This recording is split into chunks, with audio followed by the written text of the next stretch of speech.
It's the NFL on EA Sports as you take a look there at Lincoln Financial Field in Philadelphia, PA. Straight ahead, we've got a pretty good one on tap here as it'll be the Baltimore Ravens taking on the Philadelphia Eagles. From a couple yards deep, he'll bring it out of the end zone. And he's able to get this across the 20, but not by much as he's marked down officially at the 21. And the Ravens taking the field.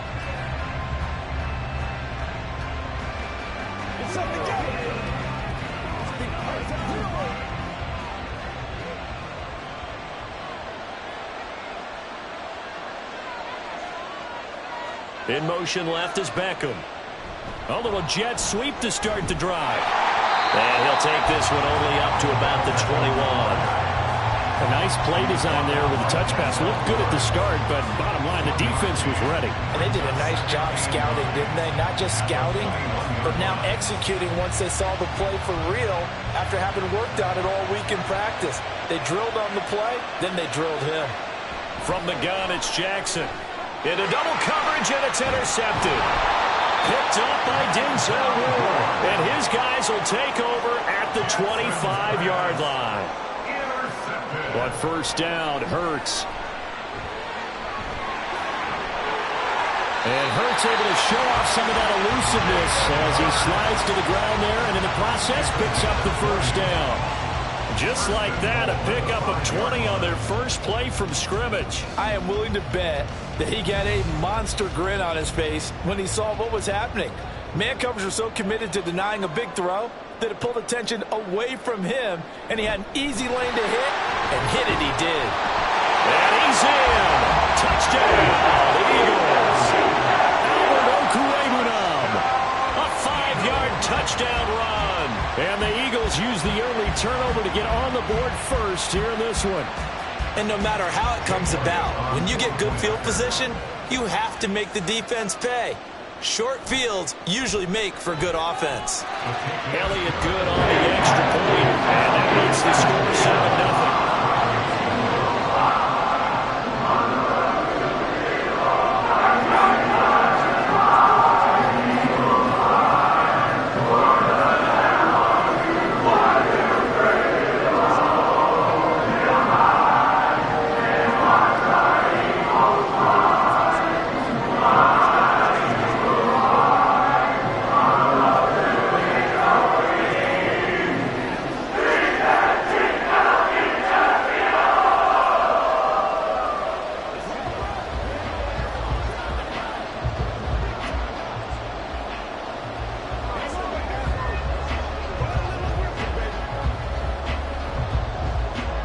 Now after the touchdown, here's Elliott on to kick it away.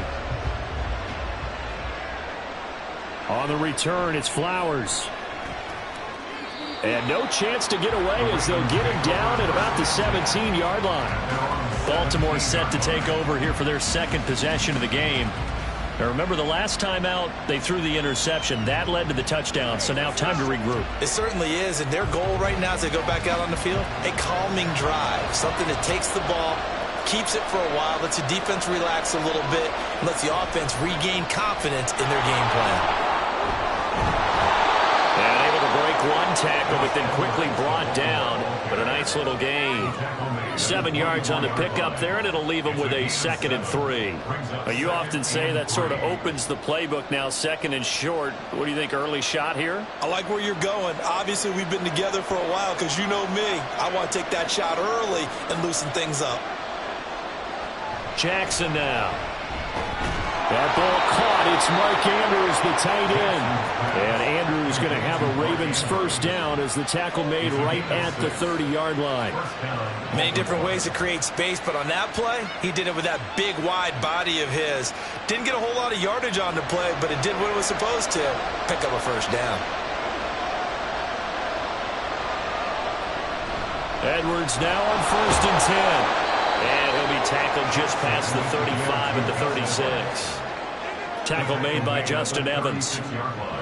Oh, that was a thing of beauty right there. Look at how quick those blockers fired off the line once the ball was snapped. That was an O-line on a mission, all in sync, and the defense is lucky that play only picked up 5 yards. Here's Edwards again on second down. 2 straight runs of 5 yards, 1st and 10. I know flashy plays, splashy plays, as people like to call them, that attracts a lot of attention. But let's face it, when you're efficient, that can control a ball game, and I love the game plan they've got going right now. Back-to-back 5-yard gains. Didn't force the ball downfield, picked it up on the ground. Yeah, offensive line, they're getting it done. Now Jackson on 1st down. And his throw's going to be incomplete.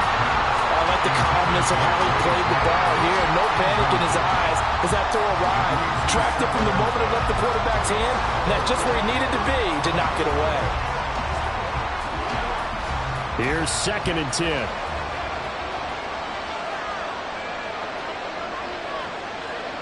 Here's Jackson to throw.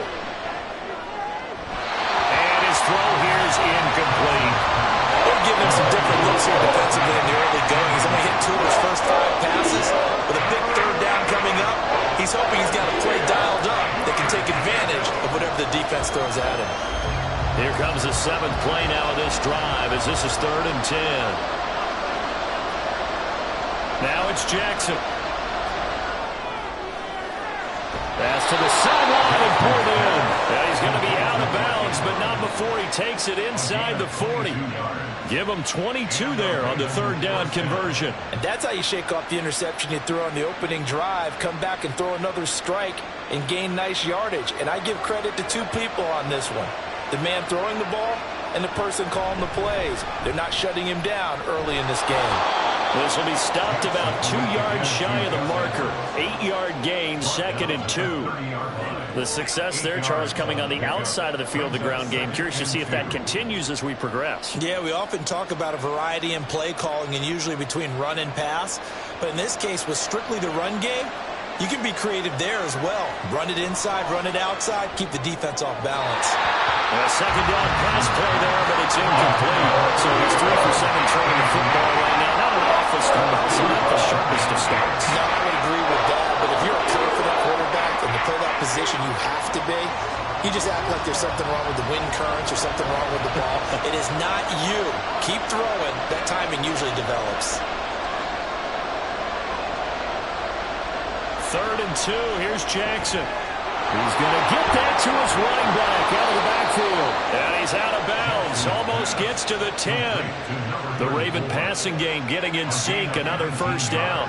Well, they've certainly done a nice job spreading the ball around on this drive. This time he gets it out to his back, and it's another nice play and another 1st down. They've got the defense on their heels a little bit. They're reacting instead of being aggressive and making plays. Now Jackson. Over the middle of the backfield. And he's going to be brought down on what will be the final play of this 1st quarter. After 7-0 on EA Sports. Raven football here as we begin quarter number 2. The ball on the 8. Still could get a 1st down technically. 2nd and 7.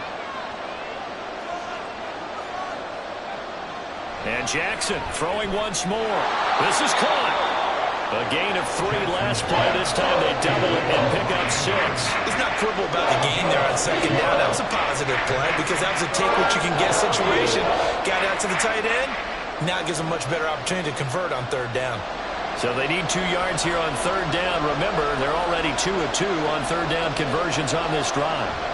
They'll try and run for the 1st with Edwards. They'll take it into the end zone for a Ravens touchdown. Gus Edwards.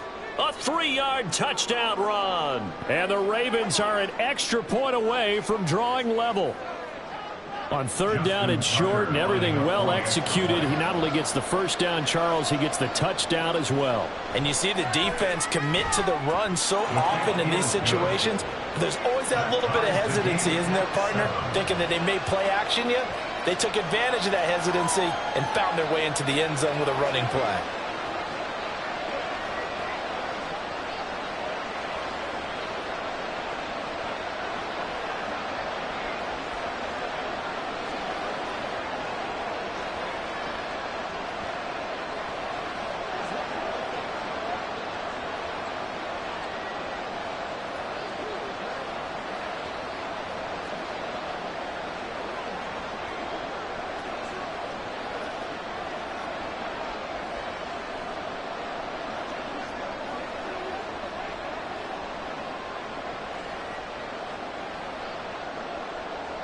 So I'll leave it at 7 now as they kick it away. Taken at the goal line. And he'll get it up past the 20 to about the 22. So back onto the field here come the Eagles for their second drive. So both of these teams, Charles, coming off touchdowns now, but this offense, they just had to stand on the sideline, watch their opponent author a really impressive drive to reach the end zone. Yeah, and I think you're not telling yourself the truth if you don't think there's some one-upsmanship going on right now, because they just had their touchdown answered by a drive of double-digit plays that also found the end zone. Now they want to do something even more impressive to answer that one. In on the stop, the former Georgia Bulldog, Roquan Smith. Well, it's time for them to be good teammates right here. What I mean by that is possess the ball for a little while. Get at least 2 first downs. Give their defense a chance to settle down a little bit after they give up a touchdown. Second down, here's Hurts. Open man, that's Devontae Smith. And they're going to get this beyond the 40 before he's taken down. That one, a gain of 20 and a first down. But one of the ways the quarterbacks keep all the receivers alive in a play, never lock in on any one guy. Make sure you keep your eyes moving, scan the field. And here he finds the open guy for a nice pickup. On 1st and 10, it's Hurts. And that is incomplete. The coverage a little too good there, and it's second down. They went with a dime look on defense. 2 extra defensive backs on the field and covered up essentially every blade of grass. That allowed them to disrupt the play. Now a 2nd and 10. From the gun, it's Hurts. And that's out to the flat for Swift. They'll take this to the other side of midfield before going out of bounds. The Eagle passing game looking good on this drive. It's a first down. We always talk about having to read defenses and how complicated that is. Well, this was an excellent read. Read the pressure and got rid of the football before it even got to him for a nice game. And when they're blitzing like that, running back usually a good spot to go with the football. Without a doubt, because he's right in your sight line or he's near you. So you're able to just get it to him easily. And once he gets in space, that's usually a good matchup for him.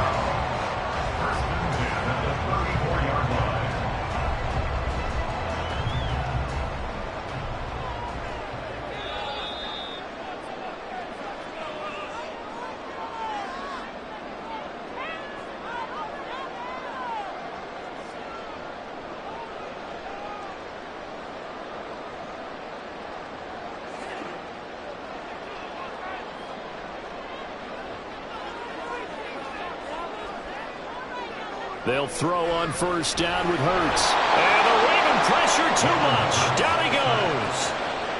Multiple players combined for their team's first sack of the game. But defensively on the previous play, they gave up a pretty good chunk of yardage, but right there, they got a good portion of it right back. And if we just flip it around from the offensive perspective, took a nice step forward, and how about a couple of leaps backwards after that play? They've got to figure out a big call coming up here to try and gain that yardage back. And that falls to the ground, incomplete. A nice job of bodying him up defensively, and now it brings up 3rd down. My first thought is surprise, because that's one of the better tight ends around, and I've seen him pull in balls like this before. But how about a little credit to the defense forcing that incompletion? Now on 3rd and long, they'll look to throw. And he's going to be sacked. They sack him back right at the midfield stripe. Blowing that play up, Roquan Smith as he gets the sack. Even keeping the back in for extra protection on 3rd down, they still couldn't prevent the sack. Now it's 4th and long thanks to a terrific individual effort on defense. On is the punter man as he boots this one away. That'll go as a punt of 34 yards that time. And the Ravens will get it. 1st and 10 from deep in their own territory. The Raven offense going to take over late in this first half. And they've got just over 50 seconds to go till halftime, so they can try to put something together if they want.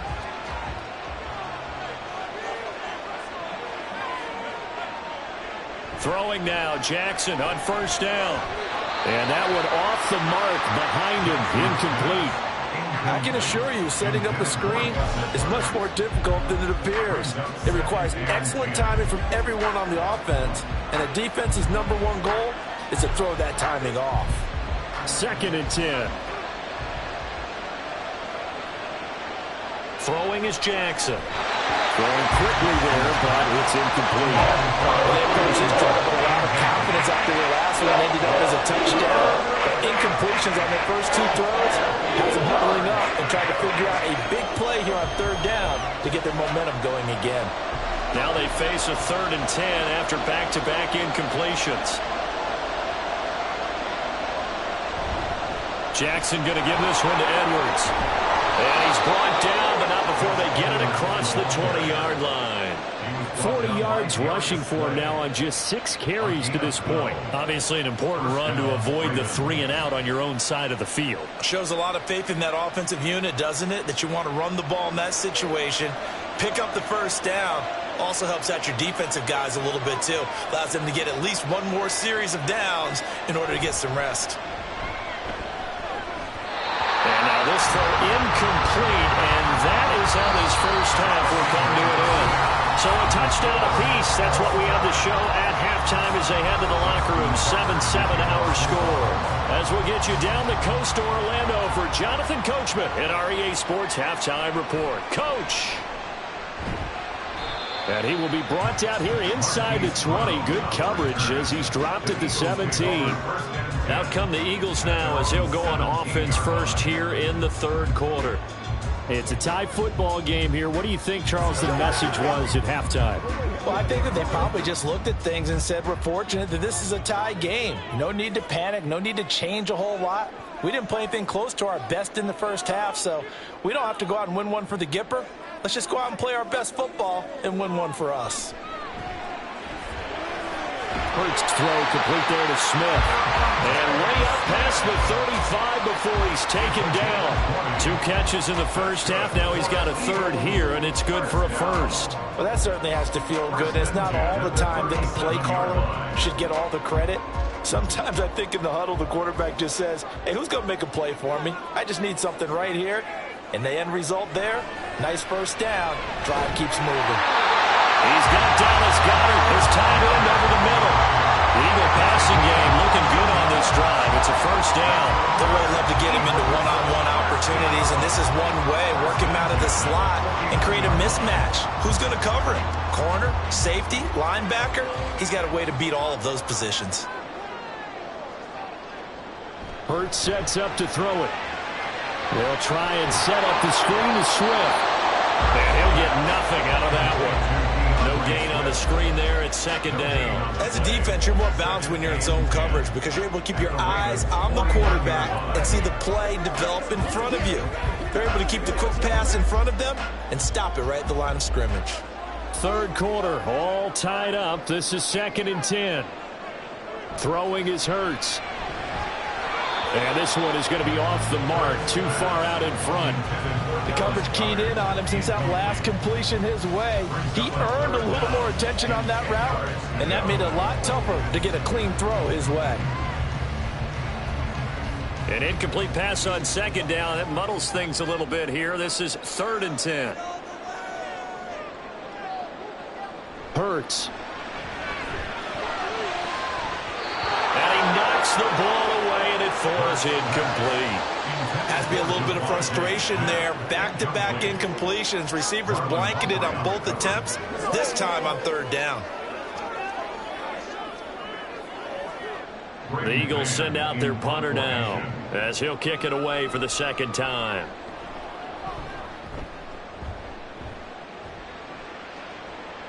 Fair catch called for and made, but now we'll have to see about the penalty.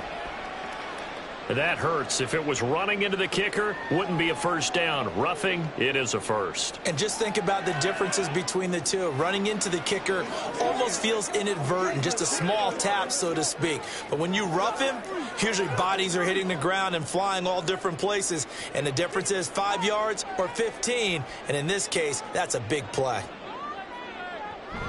Off the play fake, here's Hurts. Give him a couple on the scramble. It's 2nd down. Brandon, once that one broke down, there were only so many options left for him to take. Fortunately, only first down, so he smartly got the yardage he could get and didn't worry about trying to turn it into a bigger play and end up taking a bigger loss. Here, they hope they can regroup and get something different going here on second down. Here's Hurts to throw. And on the left sideline, he caught it, but out of bounds, according to the head linesman. Incomplete, so the ball a little late getting there, and it's third down. Close there. He caught it, just wasn't able to stay in bounds. And that's where the sideline, it was used as a 12th defender. You know, 11's legal. This one is an imaginary one that my college coach used to call Sammy Sideline. Sammy Sideline can protect you at times, and in this case, that's exactly what he did for the defenders. Decent gain on the scramble to 6, but now it's 4th. That looked great when he first took off because, in my mind, there was room to run, and he had the marker in his sight. But I certainly didn't expect him to close so quickly, and neither did he. They got to him just in time, and now that forced him to make a decision with his 4th down call. The kick by Elliott is good. And they take the lead here now at 10-7. They don't get a touchdown here on the opening drive of the third quarter, but I think maybe you still say mission accomplished as they come away with the lead. No, absolutely. You keep the pressure on, right? You go downfield, get some points up on the board, and hope that you motivated your defense to take the field and hold that lead.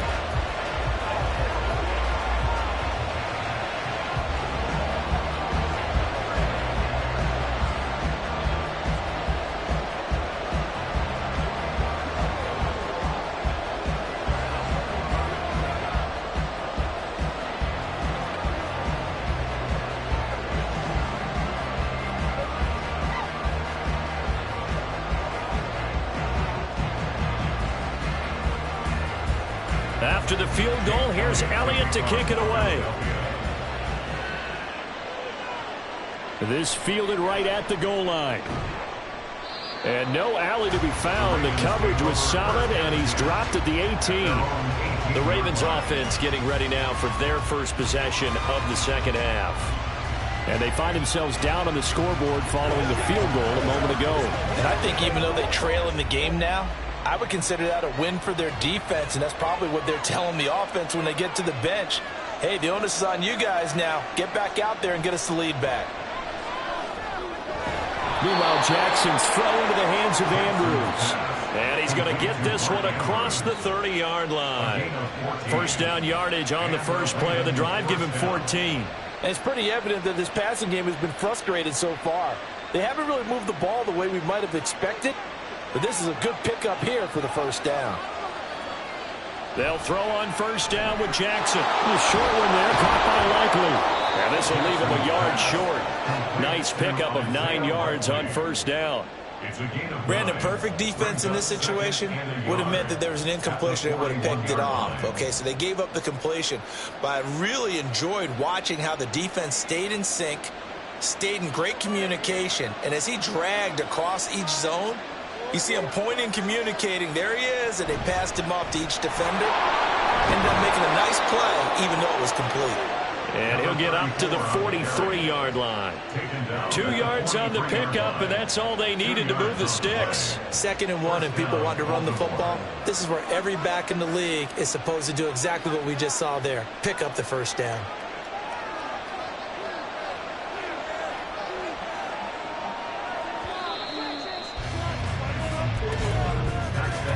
And as they come to the line, they will not be able to get off another play as time has run out on this third quarter. We'll return with more after this. You're watching the NFL on EA Sports. We couldn't ask for much more to this point in the second half. A gorgeous day, one-score game. 1st and 10 here. And he's able to get this one down to the 40-yard line. The Raven passing game getting in sync, another first down. And here we are in the fourth quarter, partner, and watch them drive for what would be a go-ahead touchdown. And you and I both know this is where you need a quarterback who can keep his cool back there. Not just for himself, but to keep the rest of the team relaxed too. They go play action now. Jackson. He finds his target, Allen. And they'll have it in the red zone before he crosses over out of bounds. Back-to-back receptions for him, and it's another first down. This defense has certainly had an outstanding second half, haven't they? I know they just gave up a first down there, and for the offense, they're hoping that that's something that they can jumpstart with and maybe start to move the ball a little bit better. But it's been tough sledding for them here the entire second half. He's got Allen. And able to break one tackle, but then quickly brought down. But a nice little gain.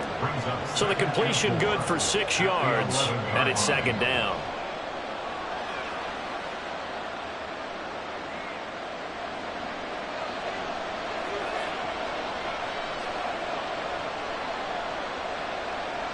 To throw again is Jackson. Well, a quick throw there, but it's going to be incomplete. Had no momentum that time. They ended up putting a little too much heat on it, don't you think, partner? Absolutely. Just needed a touch more air under it. Instead, he fired an absolute bullet. This a big play for both sides. What will we see here? 3rd and 4. Here's Jackson. That is caught. And he'll be taken down, but he does have first down yardage. Able to get what they need to keep the drive going with a 6-yard pickup on 3rd down.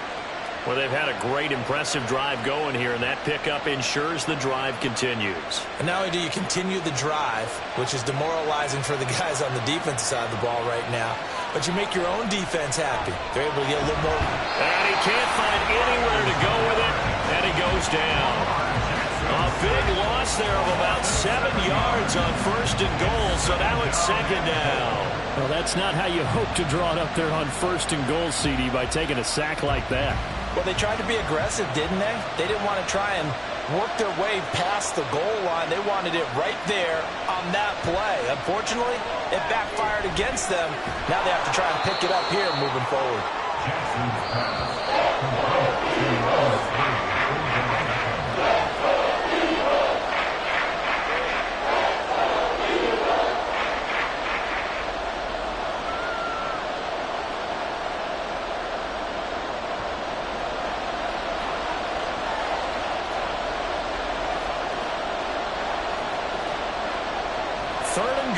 Jackson. Got a man, it's caught for a Ravens touchdown.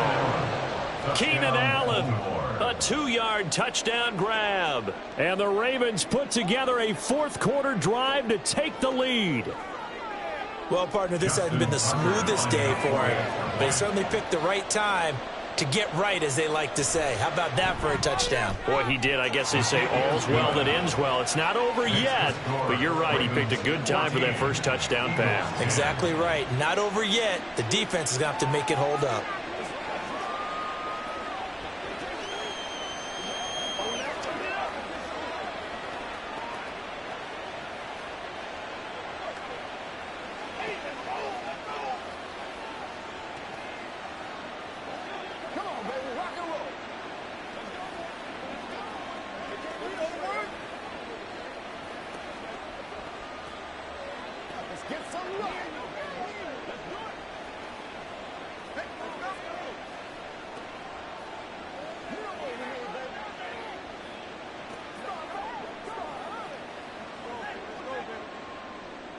Tucker now to kick it away following the touchdown. Fielded just outside the goal line. And he had no room to run as he's tackled down inside the 20. Hurts and the Eagles now down 14-10. A minute 54 on the clock. Needing to go pretty much the length of the football field as they have it 1st and 10.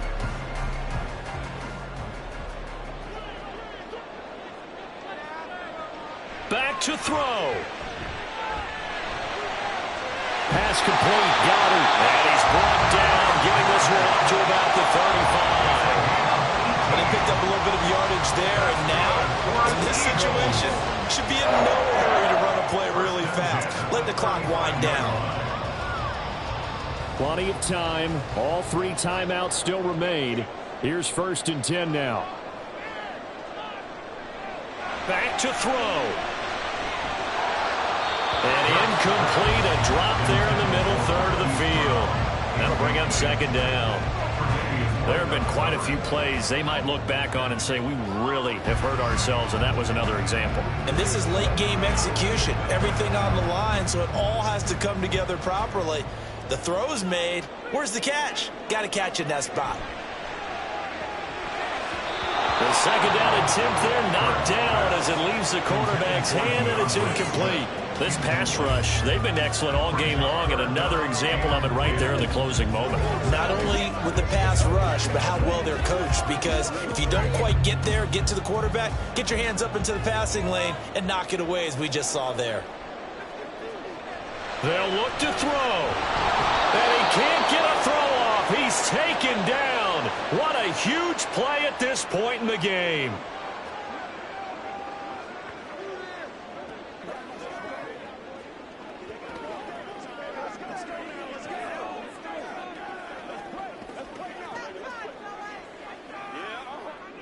Got to avoid the flags defensively. Here's 4th and long. As expected, they're going for it to keep the drive alive. Oh, and that's going to sabotage their comeback plans. It is intercepted. Tre'Davious White with a pick. And he's able to take this one back to the 36-yard line. We got to have 2 hands on the football here as they run on 1st down. Now the Eagles will use the second of their timeouts as they get the stoppage with just over a minute to go in the game. He's going to get it again. Just looking to get forward and protect the ball. The Eagles will take their 3rd and final timeout as they're getting with just a shade under a minute to go in the game.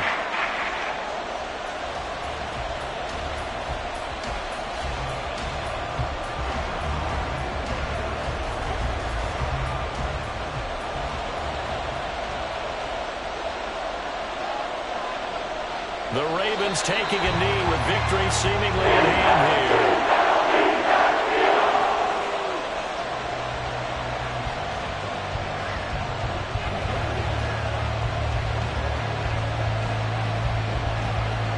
So now one of the biggest kicks of the night is forthcoming. This will get the lead up to 7.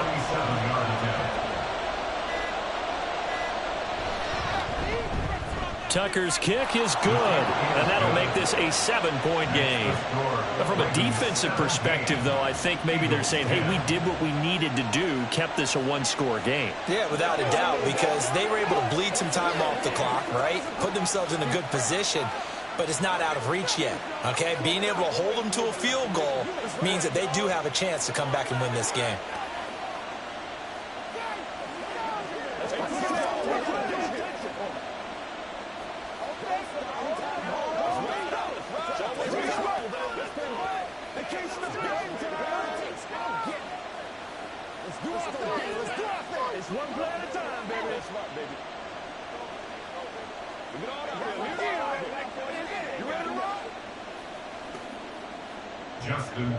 Tucker now following the made field goal, set to kick it away. This taken in right around the goal line. And no chance to get away as they'll get him down at about the 17-yard line. Philadelphia getting set to take the field. And we'll see if they can bounce back from that last drive. In particular, if they can bounce back at the quarterback position, Charles, after throwing their first interception of the ball game. Yeah, some guys, you know they're going to want to try and get a big play right away and take control back. Others, they're going to look to hit a couple shorter passes and get a little momentum back that way. But for the defense, their goal is not changing a bit. They want another pick. You're exactly right about that. In fact, you've got to watch them a little bit because in coverage, they may cut down their gaps a little bit, maybe their splits a little bit in order to try and get to the ball even faster. Well, it took us until the final play, Charles, to officially decide a winner. Although on that last play they were so backed up, it would have taken a miracle, and they couldn't get that miracle done. Well, I like how you stayed with it because we both knew that this had to go down to the last play, and neither side was going to exhale until that play concluded because we've seen the improbable before. A couple of laterals, maybe some poor defense on the back end. They might have gone all the way to the end zone. In this case, though, it didn't happen. Perhaps next time. So that'll do it for us. For Charles Davis and all our crew, I'm Brandon Gaudin. You've been watching the NFL on EA Sports. With that, we say so long from Philly.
And we're about 5 miles northwest of downtown Tampa at beautiful Raymond James Stadium near Florida's Gulf Coast. Coming up, we've got what should prove to be a good one in the NFC, as it'll be the San Francisco 49ers taking on the Tampa Bay Buccaneers. And he brings us out past the 20 to the 24. And Tampa Bay trots out there now.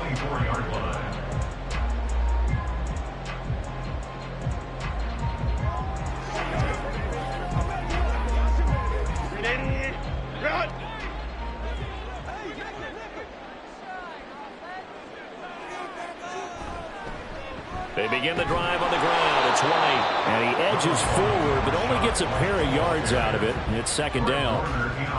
But not much on that run, Charles. No, that's exactly the way to execute a run blitz there. They guessed correctly that they would move the ball on the ground, honed in on it, and stopped them. Mark that down for a win in the defense's column. Justin Herbert looking to throw on second down. The pass is caught by Cade Otton. And he'll have it past midfield almost to the 40 before being taken down. The catch and run going to wind up netting him 33 yards. And the offense is saying to itself right now, only they were all this easy because he was wide open. And once he made the catch, plenty of room to work his way downfield. That was a breakdown on the defensive side of the ball, one that they want to fix immediately. And that play going absolutely nowhere as he's belted before he could get out of the backfield. Nick Bosa using that speed to get in there and break that play up. Sometimes you just sit back and marvel at what he can do defensively. Speed, strength, quickness, he's the whole package. And that package just wrapped up the runner for a loss. Here's Herbert now on second down. And down he goes. The 49ers get there. Multiple players combined for their team's first sack of the game. In every game we talk about what are going to be the keys as we go into it. Maybe that's a key for their defense today.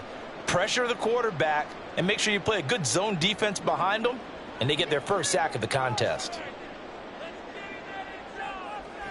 Third and long, it's Herbert. He's got Otton, and he is out of bounds inside the 35. They wind up getting 16, but even that's not quite enough. It's fourth down. Well, don't tell any defensive coordinator I played for, but that might be considered a win for both teams because defensively, Kyle Shanahan doesn't care much for that last call, so out comes the red challenge flag.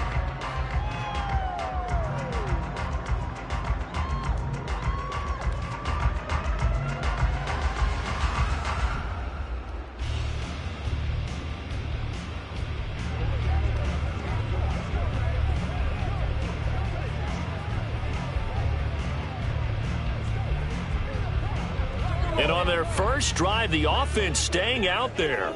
They're going to go for it on fourth. They snap it to Herbert. Work in the middle of the field, and he's got a man complete. And he's going to have the Bucs first down. They go for it on 4th and 2, and it's a gain of 6. Both sides were holding their breath there on that fourth down play, and the offense can breathe a sigh of relief. And both knew exactly where the first down markers were. You know the defense is trying to guard those sticks and try and keep people in front, but somehow, some way, those guys found a way to pick it up. And he's got this to Jefferson. And down inside the 15, shy of the 10. The Bucs passing game looking good on this drive. It's a first down. Really a solid start here on the opening drive, Charles. He's now 4 of 4, and they're already in plus territory. Brandon, he's been so precise to start this game. Like we're watching an operation taking place right now. Master surgeon at work. Meanwhile, Herbert's throw taken in by Evans here. A minimal gain there on the 8th play of the drive. And forget about the run to set up the pass. They're just coming out throwing. Forget trying to set anything up. They feel like they have the advantage. They feel like they have the matchups, and they're just attacking right now. Yep, going to the air on the opening drive. Now 2nd and 9 from the 10. Here's Herbert. And that is going to be incomplete as he led him a bit too much. And we're going to see this offense try and spread the field a little bit and utilize the outside third of the field, especially against man coverage. But that time, the defense was up to the task, forcing the incompletion. After an incomplete pass on 2nd down, that'll leave him trying to convert on 3rd and 9. Herbert back to the air. Flushed out right. And they're into the end zone, but it's not verified yet. Hold on, there is a flag down. So erase the red zone score. They'll have to dial that one up again. And you know how difficult it is to strike in the red zone because things are a little bit more condensed. You got to go back to their play chart and see if they can dial up another one. So following the holding call, what can they do here on 3rd and long? Herbert. Steps away to his left. Nothing open downfield, so he'll throw it away. Smart move to throw that one away. You're in field goal range, so you definitely don't want to be loose with the ball. And that's great work by this defense to force a 4th down. Chase McLaughlin now for the field goal try. From the left hash, this from 37. And this one is right through. And the Bucs take a 3-0 lead. So the opening drive does yield points, maybe not the 7 they wanted, but they'll take the 3. Accumulating first downs does not go up on the scoreboard, but it does go into the DNA of a team that's trying to establish itself to start a game. That has to feel pretty good for them. They'll take the 3. Yeah, they had 3 first downs and 3 points.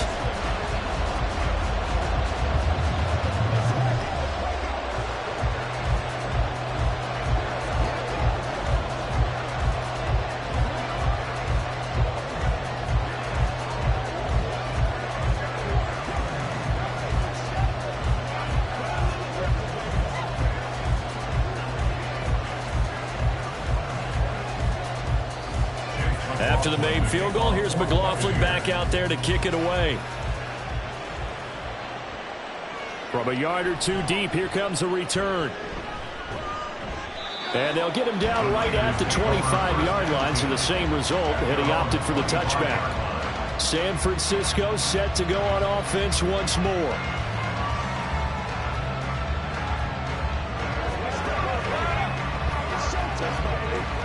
And this will probably be the last play of the quarter.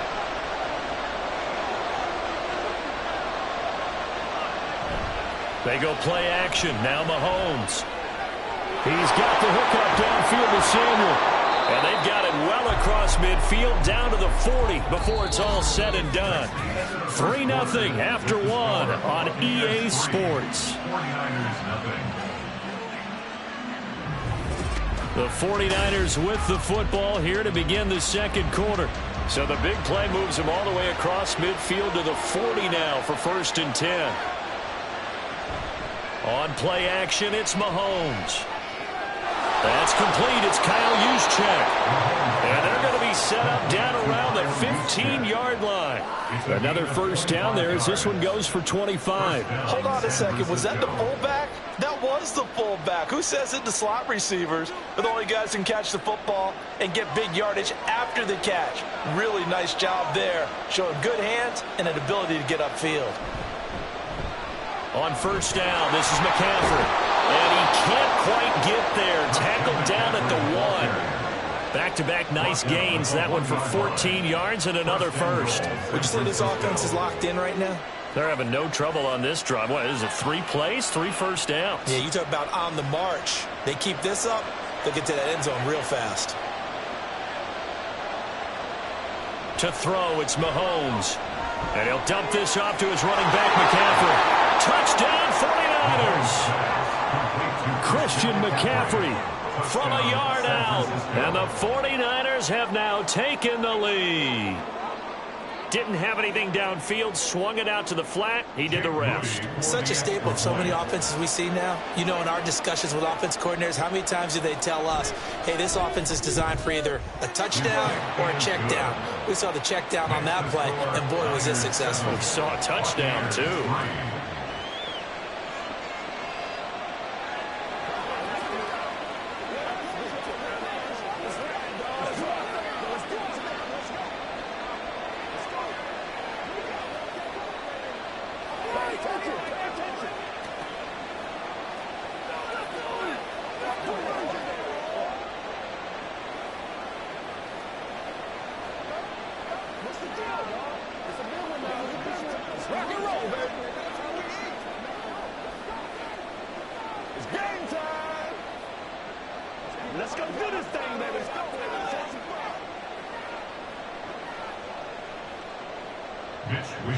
Here is Wishnowski to boot it away following the touchdown.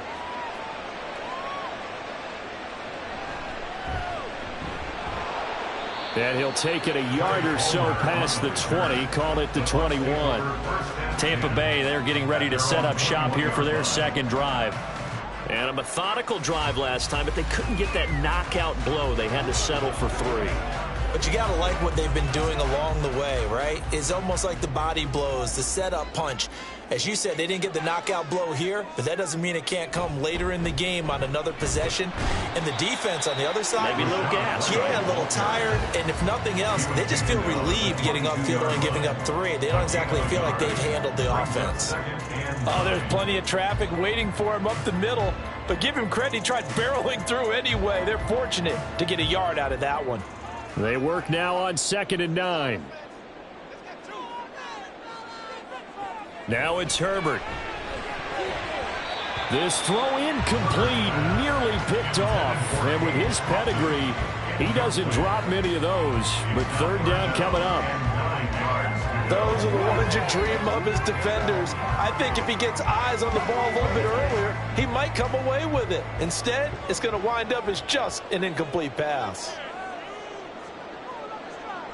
Going to throw on 3rd down with Herbert.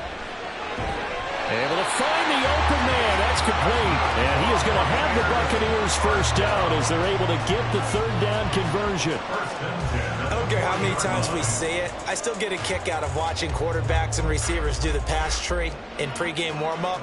But I always remember that when we go to practices, we see that after practices as well. They really tune it up, don't they? They tune it up. They know why they do it for these situations.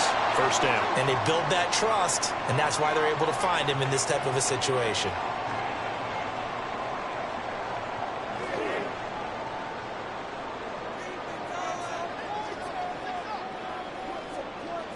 On 1st and 10, Herbert. Complete. Jefferson the target. And he'll be taken down, but not before he works it past the 50. A good gain again. That's now 31 yards combined on those last 2 plays. But certainly as a fan, you get a little bit nervous when you see him make those kind of throws. But they work on that in practice more than we know. And most of them now know their limits and know what they can get away with. And there's a completion right there. Now here's a pass on 1st down that's knocked away and incomplete. This could be the start of a nice stand from this defense now after getting walked backwards on this drive. Come through with another one here, and you have them staring at a 3rd and long, and that puts the defense in a position to dictate to the offense. Here's Herbert. And that one too far in front. He couldn't reel it in. It's incomplete. Feels like they're getting caught in between here because they did incompletions on 1st and 2nd down. Now you got to worry a little bit about the clock because you prefer not to give them another shot here in the 1st half. But if you don't pick up the 1st down, guess what? You're likely going to have to. Again, Herbert. That is caught. And this will move the chains again as the tackle's going to be made at the 49ers' 20-yard line. 27 yards there on a very nice 3rd down conversion. So he turned to a trusted, familiar face in that 3rd down situation. It paid off. Yeah, you go to your veteran receiver in that spot, so you can't underestimate him when he's on the field defensively. Make sure you know where he is because he understands how to get open in key situations. Herbert operating from the red zone. That is caught inside the 5. Now the Bucs going to use the first of their timeouts as they'll stop it with just over 40 seconds to go in the 1st half.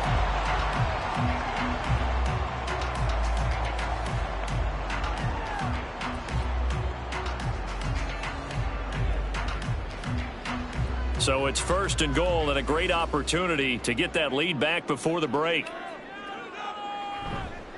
White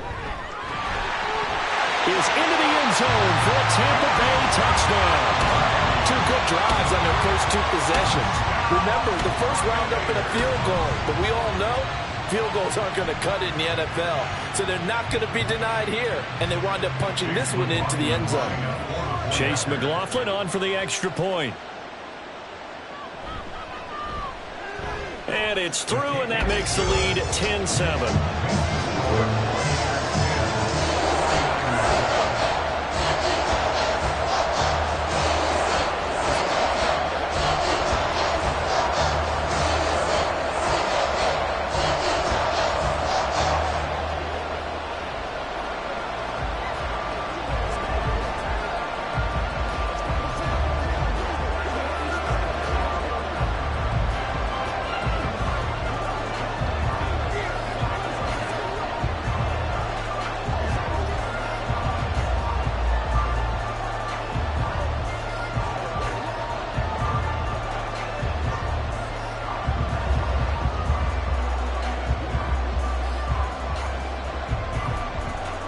following the touchdown. Here's McLaughlin to kick off. And here comes a return from just beyond the goal line. And he'll be brought down shy of the 20, so the decision to bring it out of the end zone, not a good one. Well, the Niners going back on offense now late in this first half. A slim deficit here in a one-possession game. Not much time left, obviously. We'll see if they can march this down the field, at least get 3 and take some momentum into the locker room.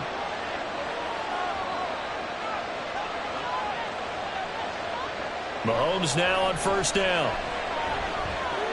He'll get this out right here to McCaffrey. No gain on the play. And that'll bring up second down. That was a simple throw and catch, but even with that completion, 0 yards gained, so they're behind schedule on down and distance. I think they were hoping to get it to him. He could make a man or two miss, but that window closed quickly. Final shot before the half from Mahomes. And his throw is incomplete. So we've hit halftime. Just a field goal separating these two teams at the break. As we toss it an hour or so east of here to Orlando, it's Jonathan Coachman with our EA Sports Halftime Report. This taken in at the goal line. And he will be brought down here inside the 20. Good coverage as he's dropped at the 17. The 49er offense set to go to begin quarter number 3. But, Charles, we saw a pretty entertaining first half, close ball game. Remember there toward the end of the second quarter, the opposition scored to take the lead. Now we'll see if these guys can get a score of their own to regain that lead. Yeah, they want to have that type of a response, don't they? Because they want to find a way to take control of this ball game one more time. Gauntlet's been thrown down. They want to see if they're ready to answer it. Yes, sir. How about an attaboy there on first down? Got his hand in and knocked it away. A good action to this point in the third quarter. Just a 3-point game. 2nd and 10. Throwing now is Mahomes. That's complete. It's Brandon Ayuk. And he's going to get this one across the 30-yard line. That his first catch so far. They've held him under wraps, but he's got a first down there. If you're going to blitz, likely going to leave you in man coverage with this guy, and that is less than ideal. It is, because just about any offense that has an elite receiver, if you blitz and have him in man coverage, you're going to him, even if he has an elite defender on him, because he usually knows where the ball is before the defender does. He'll go down as a gain of 6, and it'll be second down. Brings up 2nd and 4 at the 39-yard line.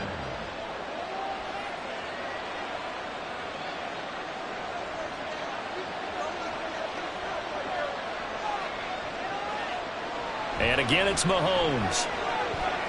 Got a man right side. It's McCaffrey. And he'll be taken down, but not before he gets into enemy territory. The Niners passing game in sync now. They've got another first down. They certainly had success throughout this contest getting him the ball in the passing game, and there he picks up another first down. Whatever they saw going into this one, they've been able to capitalize on it, and no adjustment has been made to take it away. Mahomes throw complete here to Ayuk. And they'll get him down as he's inside the 40. 11 yards for number 11. It's taken a while for this offense to get going. A little creaky at the start, but they're oiled up now. A nice throw there, and they're really putting together a good drive. So here's a 1st and 10 at the 38.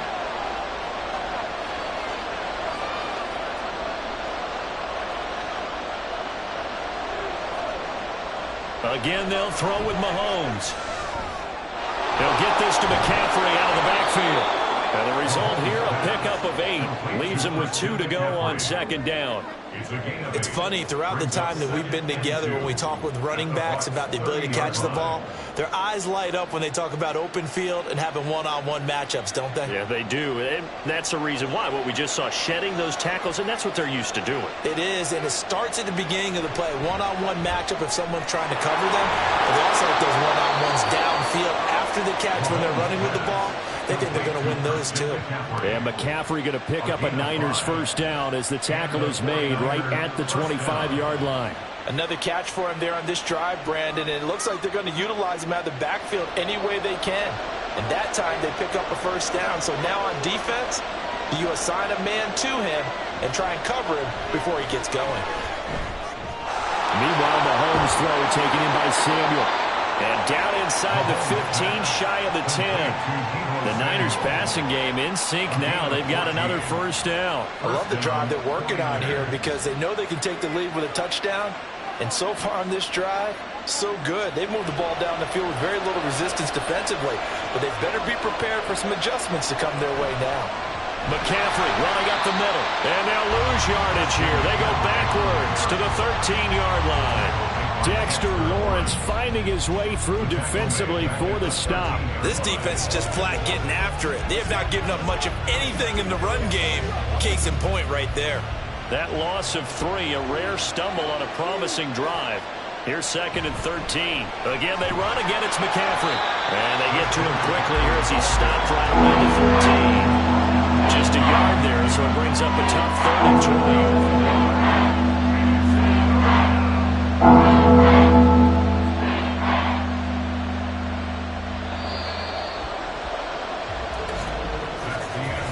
So they'll get a little extra time to come up with his 3rd down play as we've played 3 quarters. You're watching the NFL on EA Sports. Back now in Tampa. Possibly a turning point. Big play coming. This is 3rd and long. Mahomes now to throw. Touchdown! George Kittle from 13 yards out. And the Niners answer back with a touchdown of their own to take a 4th quarter lead. Plenty of scoring here of late, and our lead changes hands now in the 4th quarter. Yeah, they just gave up a touchdown the other end, so they knew that with time getting short, they had to put something together here, and they were able to do so and retake the lead right back. Moody good with the extra point, and the lead is now 14-10. Let's go, man. Get going, baby. That's what it is. That's what it is, baby. Let's go, baby. Let's play now, baby. Let's play. Let's go do this. Playmaker, step up right now. Let's go. Every day. Let's do it with you every day. Let's go, baby. Let's go, baby. Let's go, man. Turn it up. Let's go.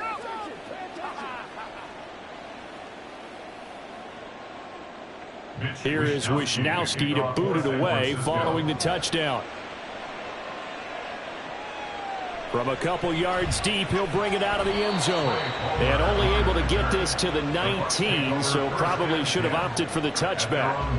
And Tampa Bay trots out there now. And now they'll look to answer working from behind. And remember, this offense has sputtered yet to score here in the 2nd half. They'll need to change that here. They couldn't ask for much more to this point in the 2nd half. A gorgeous day, 1-score game. 1st and 10 here. That's complete to his receiver, Godwin. It's a nice completion, a little bit of run after catch as well to create the yardage that they got.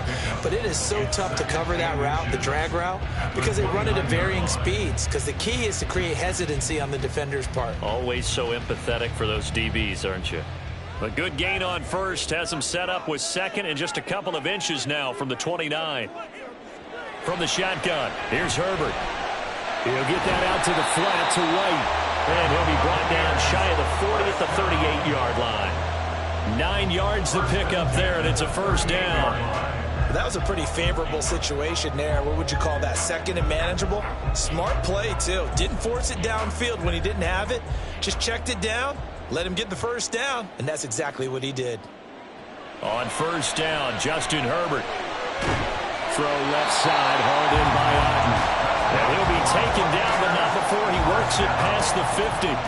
The Bucs passing game looking good on this drive. It's a 1st down. Tell you what, he's been able to put the ball in some tight spots all game long. That throw, no different. Yeah, a lot of people would call it a gutsy type of a throw. I think he looks at it as, I can do it, so it's not that big of a deal to me, and I'm going to keep firing. Herbert's throw taken in by Evans here. When you see zone defense and you know you've got a drag route on as your primary call, you've got to be really careful as a passer about how far you let your guy go because he might wander into some tough coverage. Here's 2nd down and 3.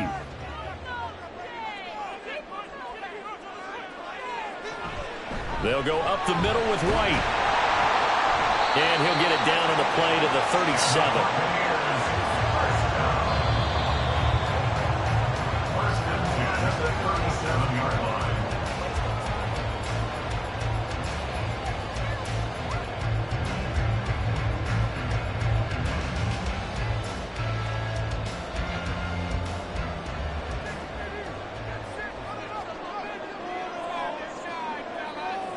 Herbert setting up to throw on 1st down. And a dump off to White. And they'll get him down after a pickup of 8. 2nd and 2. Nothing open downfield. They went underneath. Yeah, see if you can get it to your running back. See if you can make someone miss in the open field.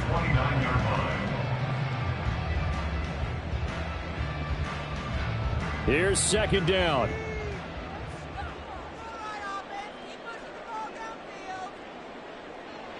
Herbert. Another catch by White. Back-to-back plays. And they'll be inside the 25 now at the 24. I'm starting to wonder here. Are they trying to prevent winning? Because right now, they're laying back and they're picking them apart, moving the ball downfield. I think they got to start bringing a little pressure towards the quarterback. They'll come up 1st and 10 here. Herbert. Throw right side, taken in by Godwin. Clock's under a minute. Still plenty of time, partner. They have all 3 timeouts. That means they have plenty of options in their play calling and where they target on the field. They can throw it downfield, maybe even in the middle, and use their timeouts. 45 ticks remain as they come up on a 2nd down. Throwing, Herbert. And he can't get a throw away. He's taken down. The pressure from multiple guys there as they bury him for a big 9-yard loss. Exactly what they were looking for. They've been giving up yardage. They've been letting them drive right downfield, but they got a sack right there. How about that for a little bit of revenge? Now the Bucs going to use the first of their timeouts as they get it with 16 seconds remaining on the clock.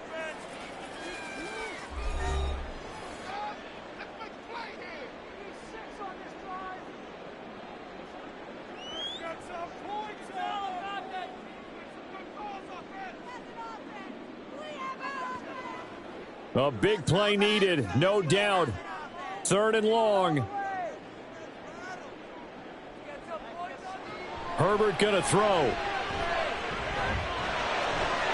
Pass taken in by his big tight end. Now a final chance to stop it here as a timeout comes in with 10 seconds left in the game.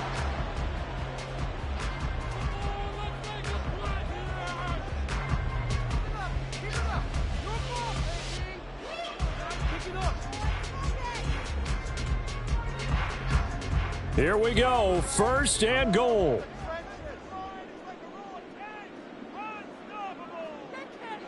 Herbert to throw. And he's got it. It's caught for a touchdown. And they have taken the lead here in the final seconds. Charles, that drive was perfect. Methodical, executed so well, and they grabbed that lead with almost no time left for a last gasp from the other side.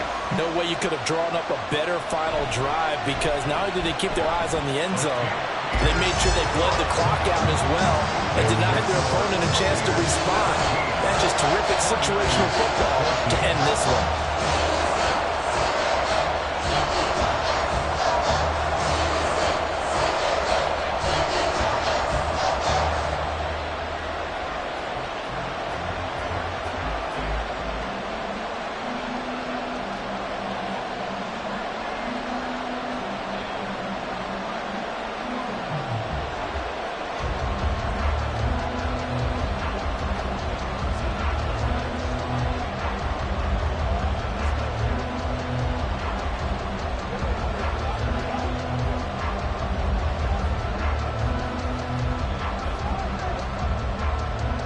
Following the touchdown, here's McLaughlin to kick off.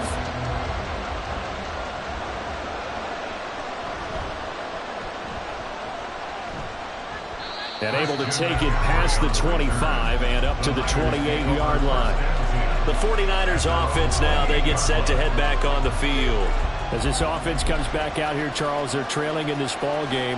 And they've been on the sideline for a while. They did score their last time out, but they just had to watch that long, sustained drive. So we'll see if they can shake the rust off. Yeah, and that's always a question that you have when you have to come off the bench after having sat there for a long time. Are you ready to go? Are you? He's got a man complete. And he's going to get this down to the 35-yard line. That was a long shot, but they did get one final chance to try to score and overcome this small deficit. No touchdown, though, Charles.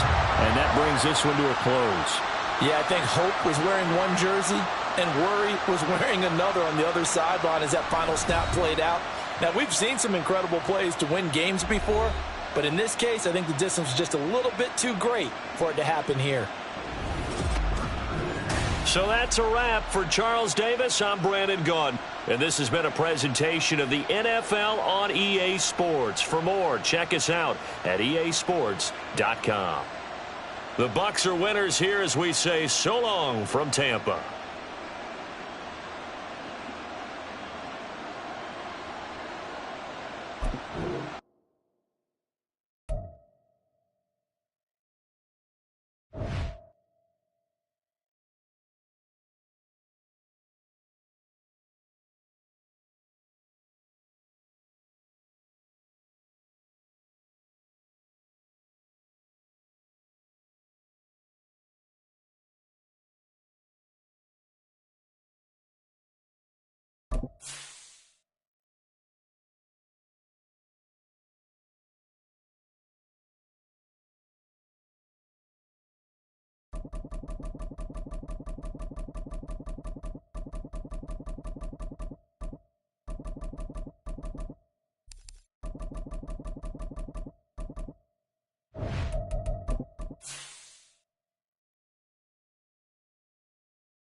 EA Sports coverage of the NFL brings us to the Lone Star State and the very mammoth AT&T Stadium in Arlington, Texas.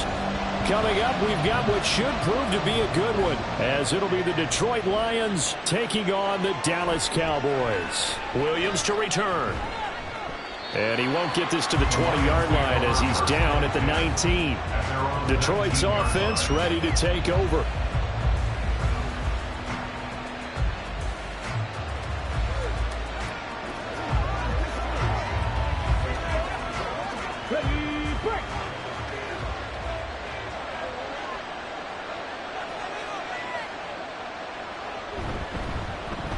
Drive starts with a run from Gibbs. They find some open field here.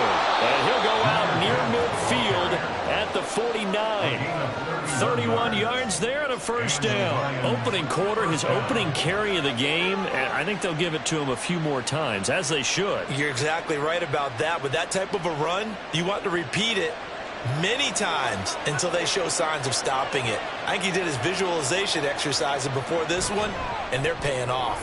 Meanwhile, Stroud's throw going into the hands of Williams. He'll be taken down at the 48 for a pickup of 2 yards. The goal of a wide receiver screen is get enough blockers in front to create a wall and let him pick his spot to run the football. How about the defense there, swarming to it and not allowing that to happen? Did not let him get downfield.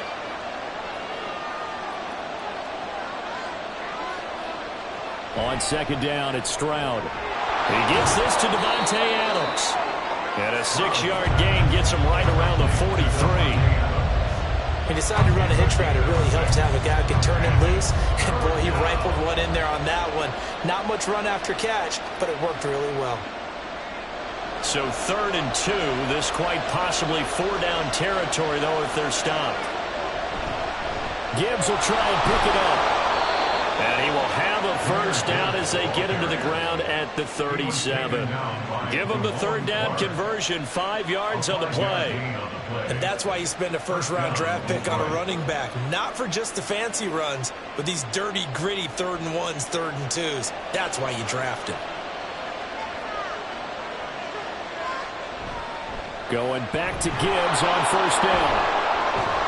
And he's going to get this down near the 20-yard line. 51 yards rushing for him as he's got the afternoon off to a great start. Couple of nice carries back-to-back here, establishing the ground game a bit. Yeah, these aren't bare-bones runs now. I mean, they're getting substantial yardage, the kind of yards you're looking for, right? Let's go ahead and use a cliche. Stay ahead of the change, right? 5 or more yards each time. That's what you're looking for in setting a tone and getting your offensive line going. Good sign on the opening drive. And tip your cap to DeMarcus Lawrence. Nice play defensively. That's a nice job there, foiling what all offenses try to do, which is control the defensive end in the running game. They want to get to the outside, and if he keeps himself free, stays on his feet, he can make a play just as he did there. A short pass here taken in by Laporta. They'll wind up getting 10 back as that sets him up for 3rd down. That was a lightning-fast decision that time. He just caught it and got rid of it. Because he saw his guy was going to be open immediately. So he took the R, the run, out of the play. He took the O, the option, out of the play, and immediately got to the pass. And this will be play number 8 of the opening drive. It's 3rd and short. Out of the gun, they'll give to Gibbs. And he will have the first down inside the 10 to the 9-yard line. Give him 6 yards, and they do convert on 3rd. A stop there on 3rd. They could have held him to 3 on this opening drive. Now they have to bow their necks on 1st and goal. And if I'm looking at this from the offense's point of view, that's a big-time pickup right there. And I'd go right at him with another momentum play. I'd go quickly and attack them, because right now they probably have their heads down a little bit since they didn't stop him on 3rd down. Throwing on first down, but this one winds up to be incomplete. Not only did he have a chance to scan the field there, it felt like he had a chance to scan it twice. The protection was that good. Unfortunately for him, the coverage downfield, equally good. Another shot from the 9 on 2nd and goal. Gibbs straight ahead. And he will maneuver his way down to about the 7.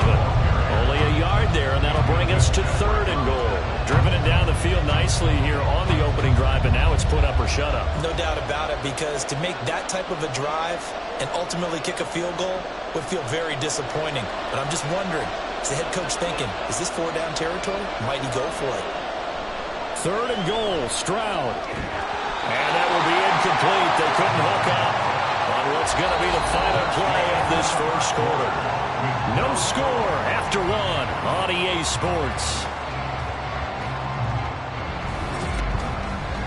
The Lions with the football here to begin the 2nd quarter, as they've got it with a 4th down coming up.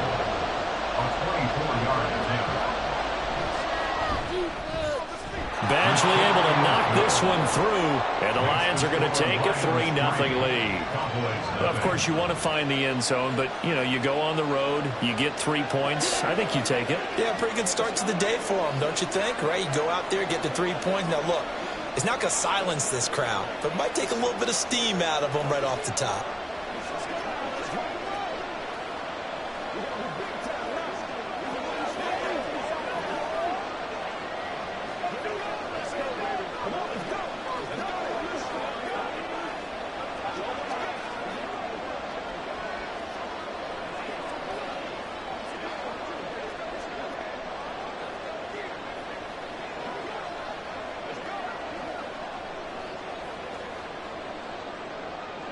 Set now to kick this one away, and off it goes.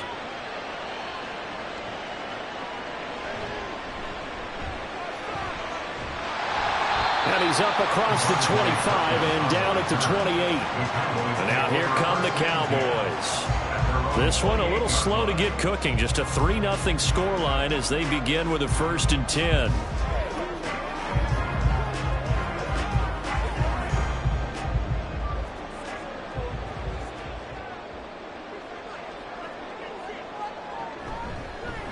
They'll run with Pollard to begin the drive. And give him 6 yards here as he stopped near the 35 at the 34. Brandon, all things considered, they have to feel pretty good about getting that type of a gain, considering the blitz that they just had against them. And from the 34, here's 2nd and 4. Here's Prescott. Able to hit his target, Lamb. And Lamb going to have a Cowboys 1st down as he's up to the 40-yard line. They get 6 on the pickup there as the drive continues. This has to go down as one of the simpler routes in the playbook, but oh so effective. Nice completion there. Keeps the sticks moving. Prescott looks to throw on 1st. He's got it complete to Stephon Diggs. Now he's going to get this all the way down inside the 35. The extra effort after the catch makes it good for a gain of 26 and also a 1st down. An ex-teammate used to tell me all the time, I hate experienced quarterbacks because no matter what, you really can't hide what you're doing. And I think that right there, he knew right away where the blitz was coming from, where his primary guy was going to be, and he ended up going to a secondary target for a nice game. I was just going to ask you, that wasn't the primary target.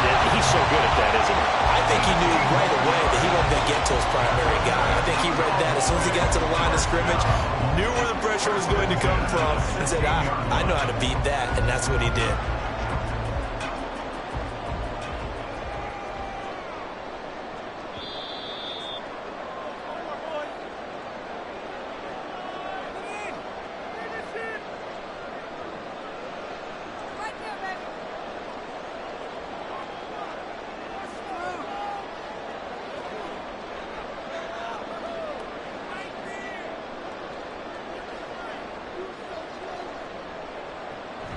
Play action now. Prescott.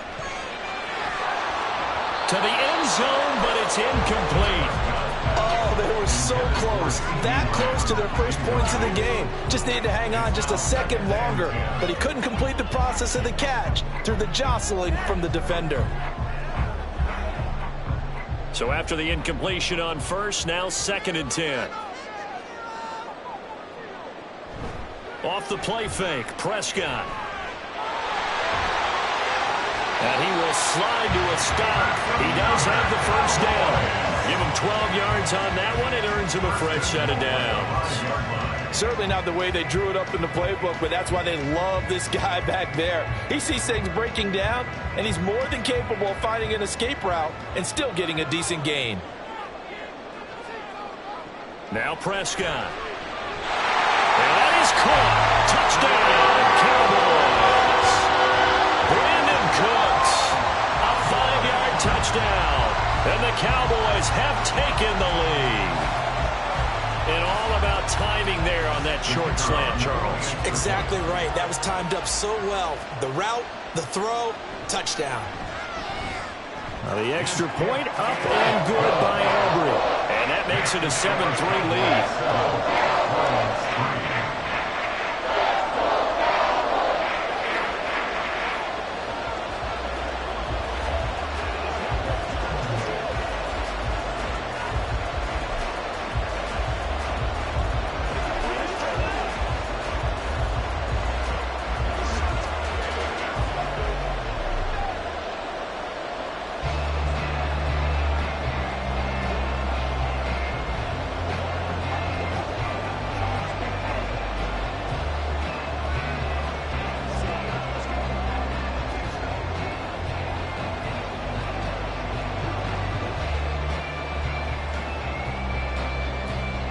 So after the touchdown, Aubrey now to kick this one away. Williams now on the return. Taking it about the 1. Oh, a dangerous return man showing it here. Still going past the 30. And he'll bring it back all the way. Touchdown, Lions. I know a lot of special teams coaches, they just want to keep it away from him because that's what he can do. And others have egos that their players can't keep up with. And they say, challenge him, kick it to him. The way he runs as fast as he is, I wouldn't challenge him at all. I'd do everything possible to keep it away. He is just a blur when he gets a full head of steam, and he got a full head of steam there. Extra point by Badgley, up and good. And the lead is now 10-7.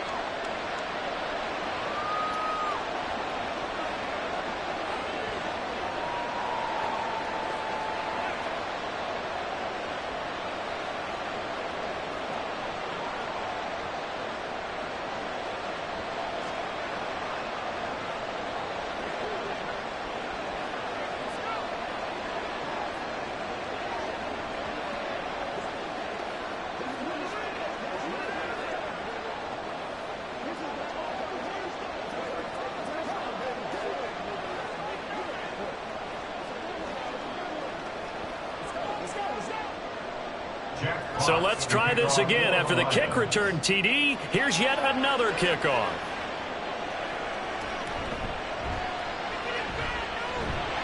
And it's a pretty good return here as he'll get this up to the 29. The Cowboy offense going to head out now late in this first half.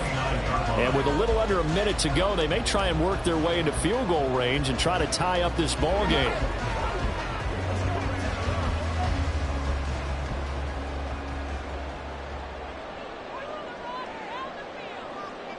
On 1st and 10, Prescott.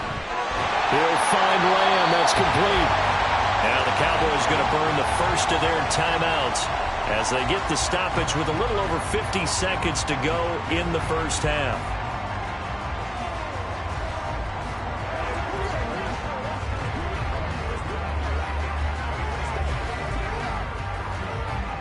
Options galore here. 2nd and a few inches.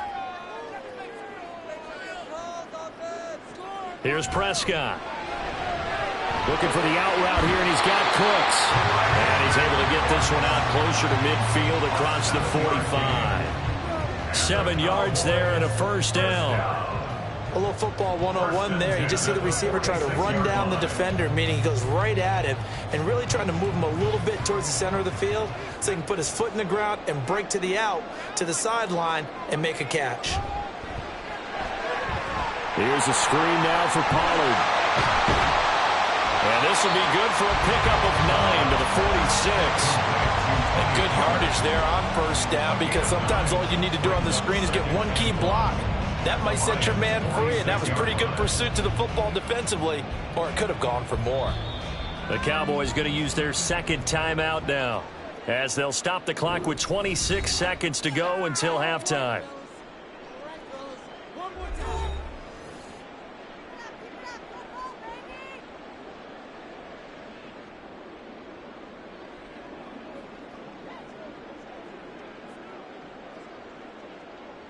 Second down and a little more than a yard here.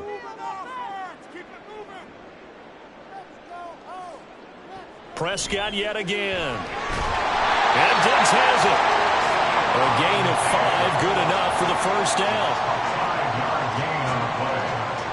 That's good for a Cowboys first down. 1st and 10 at the 41-yard line. And with just 4 seconds left in this first half, a timeout call.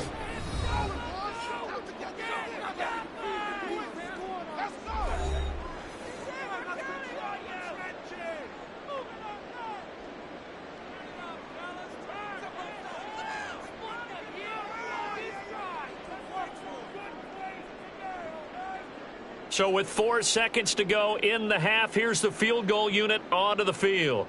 So this will be spotted on the midfield logo. It's a 58-yard attempt. And I tell you what, he got it from 58.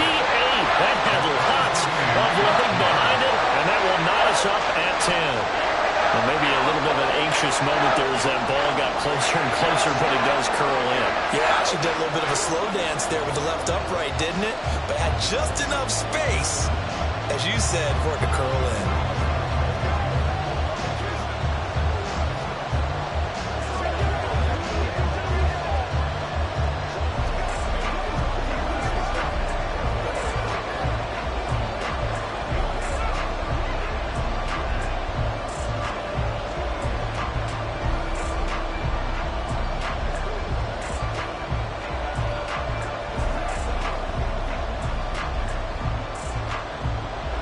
So still a little bit of time following the made field goal, but we are tied as the kick's away.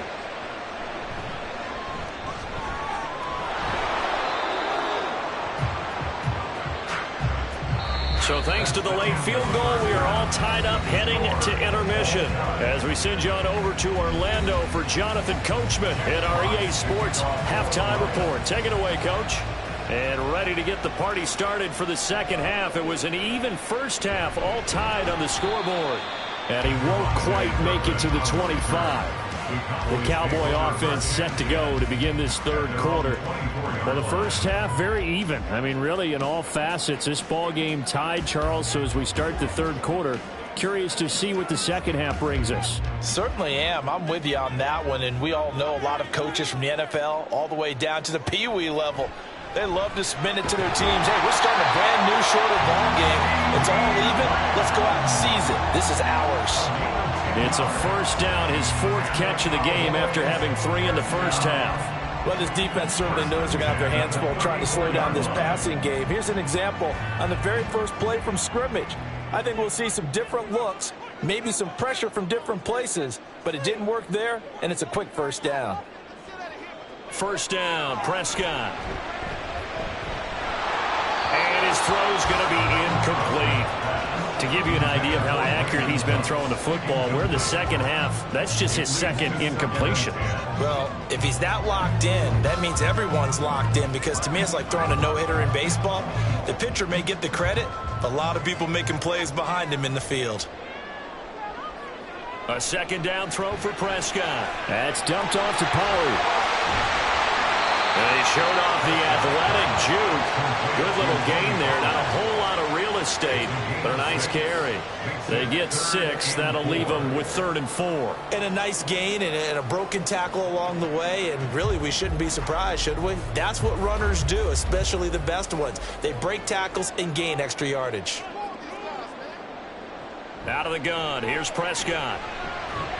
Work in the middle of the field, and he's got a man complete. And he will have a Cowboys first down as they're able to get the third down conversion.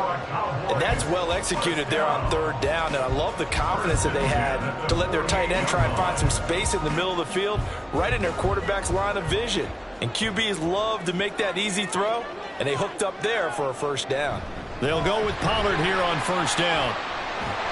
And they nearly sprung him that time as he takes us all the way down to the 37.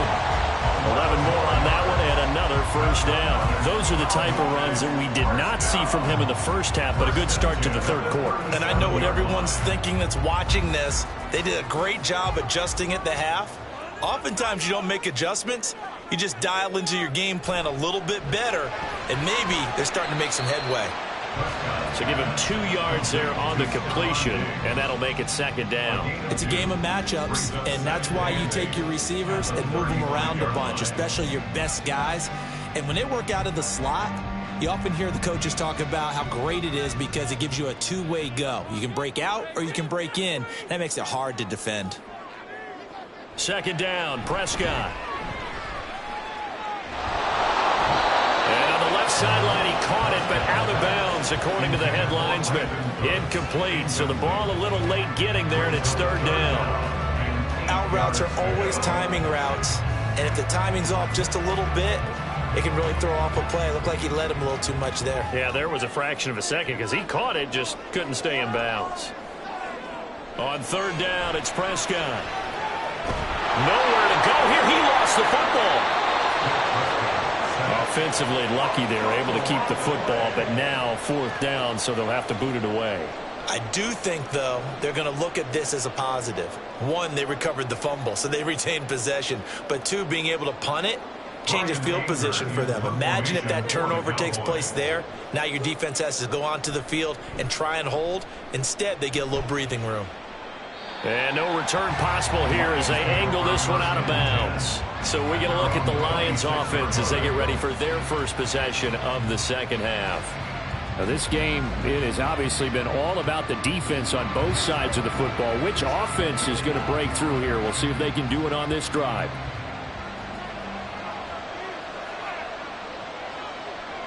First and 10, it's Stroud.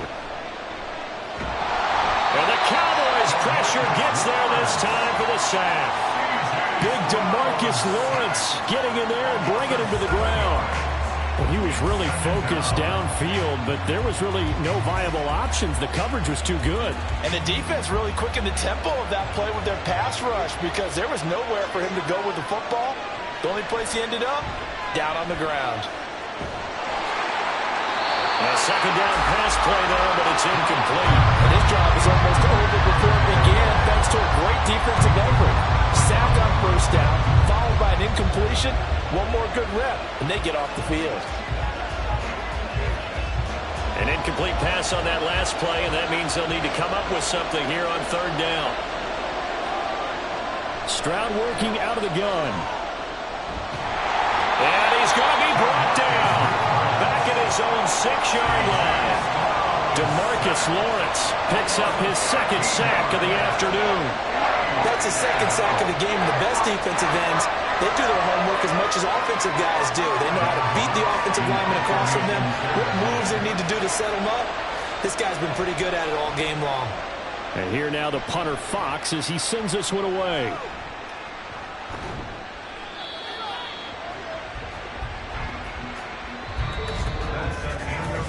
So the scoring dried up here in the third. Nothing that quarter for either side. We'll return with more after this break. You're watching the NFL on EA Sports. Back now in Arlington. All even as we get ready to start the fourth. Prescott on first down. Cooks on the quick slant. And that's good for a pickup of 10 yards. And they'll be left with a second and about a foot. Slant route's effective no matter who's running the route and catching the ball. But when you have a receiver of that stature, you have to be a little bit more precise throwing it. You don't have the same catch radius with the bigger targets. Still a few inches short of a first down as they come up now on second down. Prescott from the gun. His throw incomplete. He didn't just deny a big throw there. He broke that one up in the red zone. An excellent play, one that may help save points on the board when this drive is over.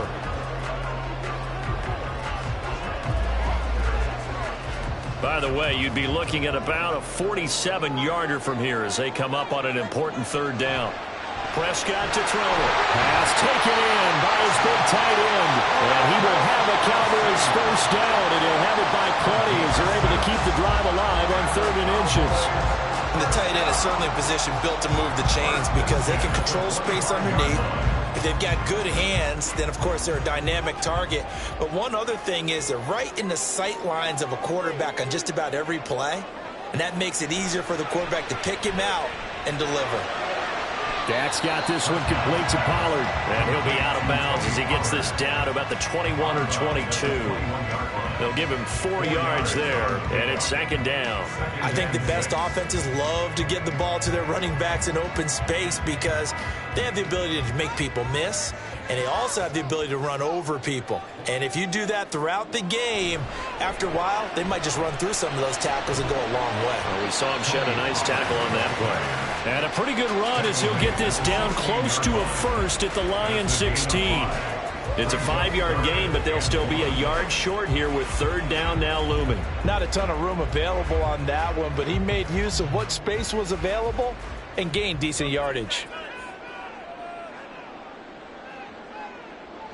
On 3rd and 1, here's Prescott. He's got his target. That's complete. And he will have a Cowboys first down by a couple of yards as they're able to convert there on 3rd and 1. Would it be safe to say that as precise as routes are supposed to be run in the NFL, maybe they're not quite as precise in college ball? That's accurate, yeah. And I think we saw a college route in the NFL there. Just find the soft spot, find the dead zone, and find the first down. And that's what he just did.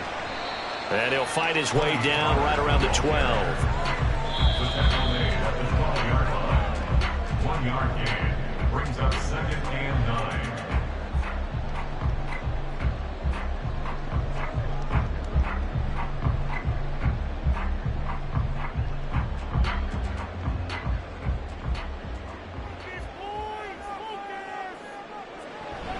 They go back to Pollard on 2nd down. And he'll fight his way down inside the 10 of the 9-yard line.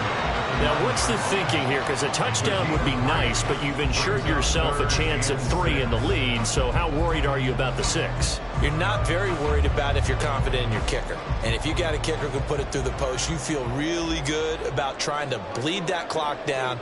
In an ideal scenario, your kicker puts it through the post as the clock hits zeros. And they'll be driven back here, losing yardage to the 10-yard line. The Lions will use the first of their timeouts as they'll head to the sideline and talk over what to do next.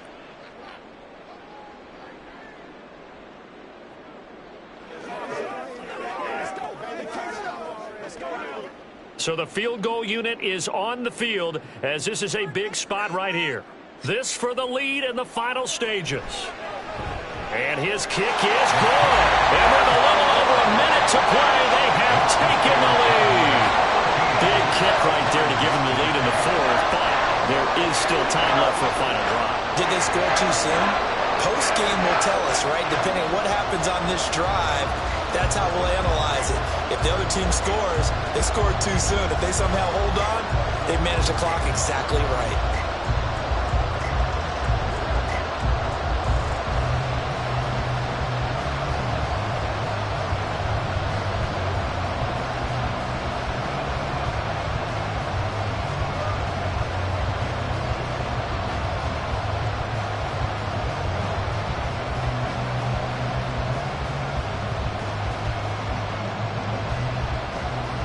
So after the made field goal, back out is Aubrey to kick this away.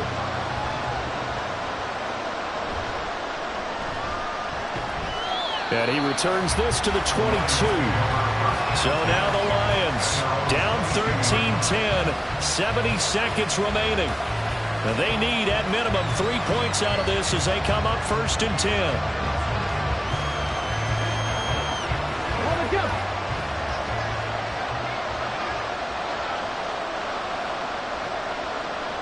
Stroud to throw it. A little short pass here taken in by Laporta. Partner, they're clearly saving those timeouts, but they still have to work with some urgency to put themselves in the right position. Brings up 2nd and 4 at the 27-yard line. Now 2nd and 4. Stroud. Now that's caught by Williams. And he is going to get out of bounds with the first down. So that's going to double their pleasure for sure. They get the first and save a timeout. Well, they got the yardage they needed there. Picked up the first down, got out of bounds. How about the urgency that they have as well as the understanding where they are in the field? 2 timeouts still available in this final minute. It's 1st and 10 now. And he can't get a throw off. He's taken down. What a huge play at this point in the game.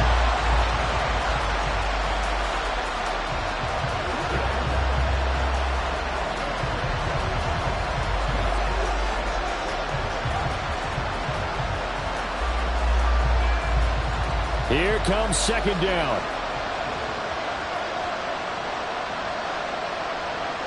Now Stroud. St. Brown on the catch. And he'll go out near midfield at the 49. That's a good bounce back play right there after taking a sack on 1st down. Didn't quite get it to the marker, but now they're in a much better spot for a 3rd and short yardage call. If you're the offensive coordinator, you like looking at that section a heck of a lot better than trying to figure out 3rd and long. Here's Stroud. complete. And he's going to get out of bounds with the first down. So an ideal set of circumstances there. They move the chains, and they save that final timeout. They got exactly what they wanted there. Out route, catch, get out of bounds, stop the clock. And I have to criticize defense here because you know the situation. You want to keep them inbounds and have the clock run. So I'm sitting on the outside portion of the field and not letting them throw an out route. Throw anything inside and I'll make the tackle. An out route? That's not the way you're supposed to play it. That's what they need right now. Get the first down, get out of bounds, stop the clock. Just playing smart football, understanding the situation, making the plays necessary, and making sure that clock stops at every opportunity. Stroud back to throw. He gets this out wide to Gibbs. This will be stopped about 2 yards shy of the marker. 8-yard gain, 2nd and 2.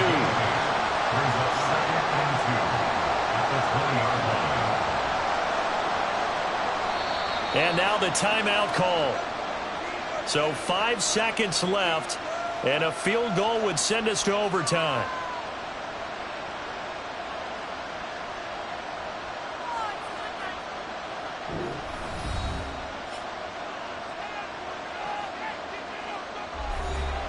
So here we go. Maybe the biggest kick of the game forthcoming. This to potentially send us to overtime. And the clock will now stop as a timeout is called with 5 seconds left.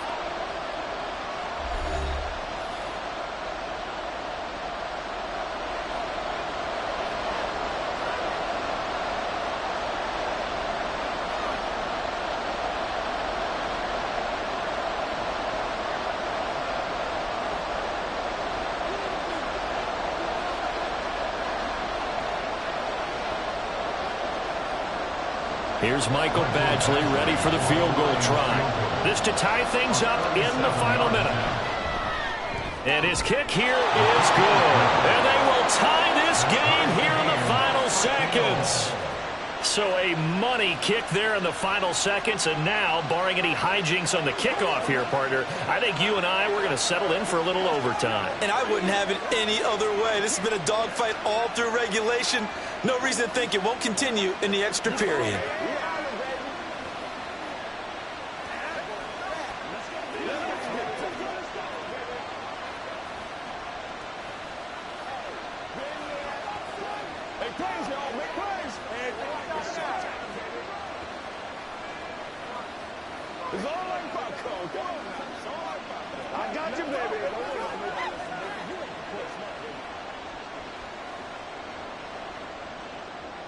So overtime on the horizon, barring a wild finish here as the kick's away.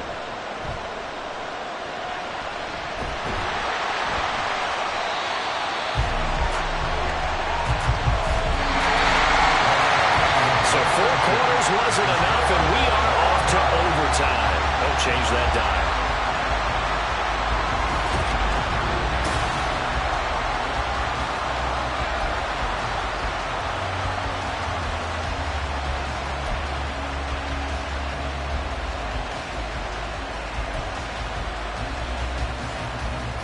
So the Cowboys going to get the first chance here to search for a winner as we're back underway to start this overtime.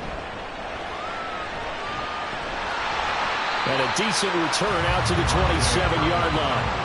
About set for this next drive by the Cowboys offense. I cannot imagine how these players and coaches feel, Charles. My palms sweating up here in the booth now as we go to the third drive of overtime. And as we know from here on out, any points win this football game. I'll throw you a towel as well, partner. I've got one for myself, but let's face it, our nerves, our pressure, nothing compared to what's going on that field. Both of the field goal kickers active here early. Can one of them become the hero and end this thing? He may be a bit undersized compared to the modern-day NFL defensive tackle, but what he lacks in size, he definitely makes up for in his ability to make tackles in the run game as well. Trying to run for it with Pollard.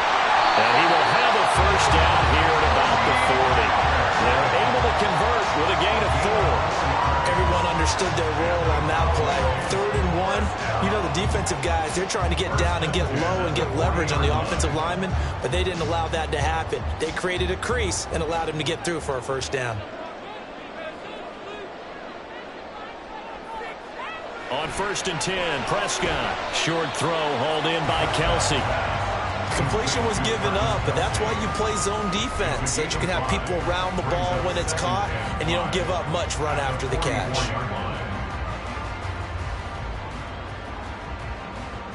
From the 44-yard line, here's a 2nd and 5.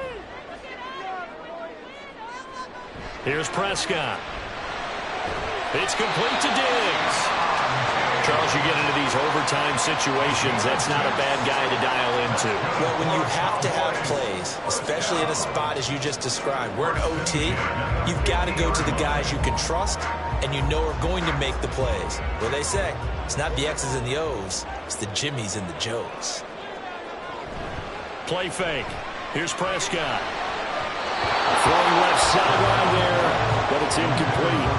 Another nice job there defensively. They've really stymied their passing attempts, and it continues in overtime. And for them to do that, that means they've had to be cohesive on defense. Pressure in the quarterback's face, good coverage of not just the wide receivers, but the tight end, the running backs when they try and slip out, and making sure they're at the point of attack. When the ball's in the air, they get there and help force some of those incomplete. Well, he's free going down the left side. It's a foot race. And he is out of bounds, but not before he's inside the 30. Brandon, that's a huge completion there. It puts them in field goal range, but let's face it, they don't want 3 here. They want 6. With these overtime rules, a touchdown finishes it off. Yeah, looking to win it right away. Good to know, though, that they have 3 in their back pocket if they need it. Now Prescott. Pitch and catch here to Travis Kelsey. And he gets it inside the 10 to the 9.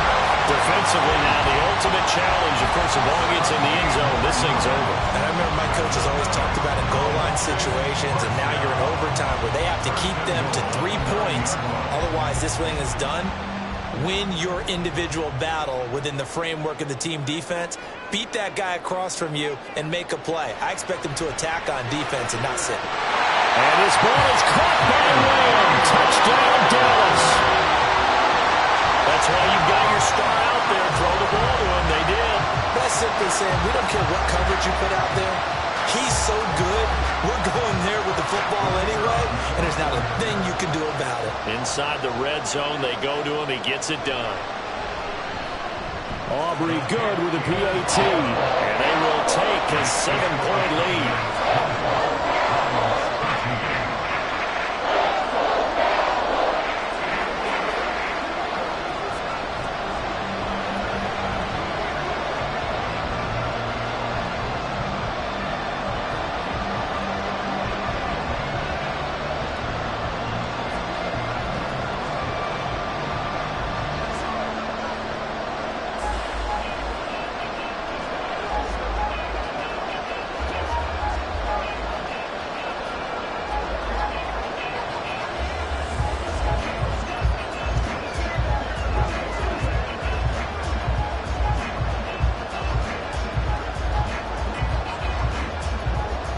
So after the touchdown, Aubrey now to kick this one away.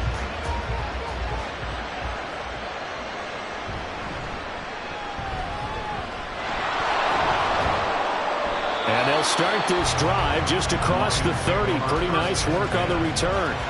And Detroit getting set to go now. And last time able to get 3. It's not what they wanted. They wanted 6, but they got at least something. They mustered something out of the drive. They'll take it. I like the way you've described it. Not ideal, but they'll take it. Anything to put some points on the board. But this time on offense, they don't even want to see the field goal kicker trot on the field. They want that ball in the end zone. Yeah, they'll be going for 6. And now a throw on first down there, but it's incomplete. Great coverage there all around. Really didn't have many options to throw the football. Very little chance that that one was going to be completed. Every receiver was locked up. Line of scrimmage, the 31 as they line up, 2nd and 10.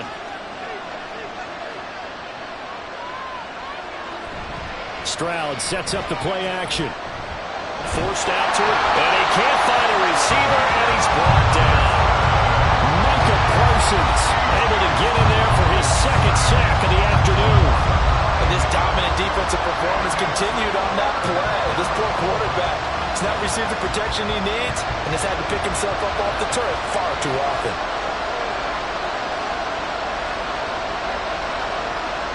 third and long, they'll look to throw. And this is going to be incomplete.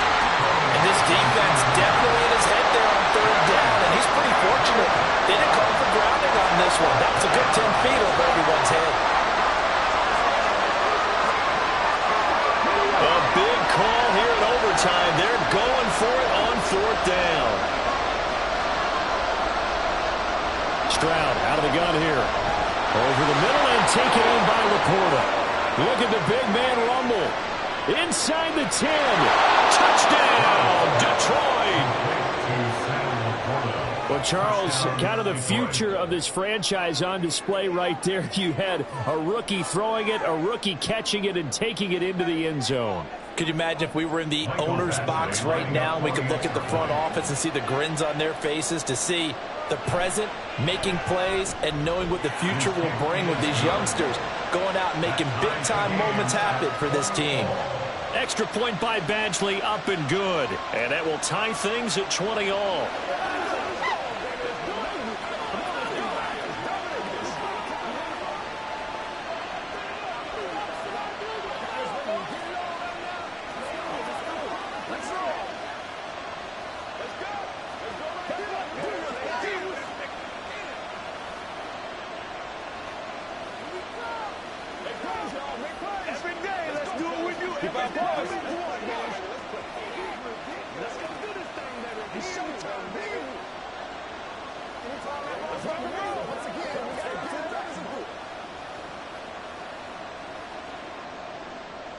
So a tie ball game here as the kick's away.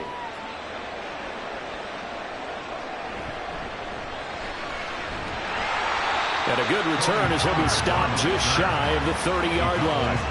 And out now come the Cowboys. A long drive last time out for this offense, Charles. If you remember, they started basically in the shadows of their own end zone, marched it down the field, and a lot of that was through the passing game. And, partner, as a former defensive back, I'm having almost a physical reaction watching what's happening right now. But let's give credit where it's due, because they've done an excellent job moving the ball through the air. Secondary getting picked apart pass by pass. Obviously, they need to make some adjustments there on the back end. Yeah, because offensively, we know that they're not going to be shy about throwing that football. Once that ball was popped in the air, you could almost hear the silence, the collective breath being held here in the stadium. Let's be honest about it. We both came out of our chairs, didn't we? All right, anytime you see the ball in the air like that, there is that collective rise, the crowd holding its breath, and boy, oh boy, the moment of truth as it comes down. Man, that was something. Everything magnified here in overtime. A couple of quick incompletions, and now they're just one more away from getting off the field. They've got options now. Could they dial up a blitz here, or just drop everyone into coverage to crowd the throwing lanes?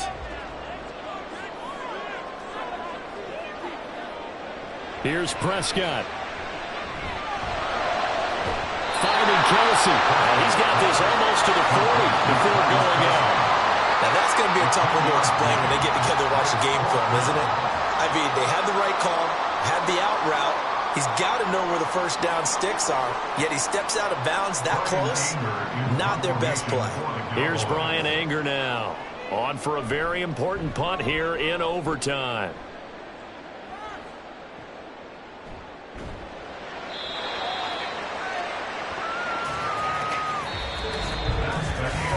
One overtime, how about two? We need another. We're still even. We'll switch sides and have that second overtime in just a moment. The Lions offense ready to kick off their next drive. This drive here beginning probably with a pair of motivated groups. Remember, the offense scored a touchdown on their last time out. Looking to repeat that in Charles's defense. They were very frustrated after giving up 6 the last time on the field. And frankly, it's just a battle of wills in a lot of ways, because you know they're both motivated. They both game plan for this drive, and they both have specific outcomes in mind. To me, it just comes down to who can execute better and which side can step up and assert its will over the other. 70 yards rushing for him now as he was just trying to will his guys to an overtime victory. For a lot of guys playing this game, there's no better feeling than running right through a tackle. He's able to lower his center of gravity and churn his legs for a really nice pickup. Play action. Stroud now. That's going to be knocked away and incomplete. zone coverage there, and they were playing deep. That makes it obviously a little bit harder to run by guys. And that time, there's not much of a window to get the ball in there, and it winds up incomplete. So line of scrimmage still at 39 on 2nd and 10. Now Stroud. It's caught here by Adams. They get 7 out of that, so they're left with a 3rd and 3.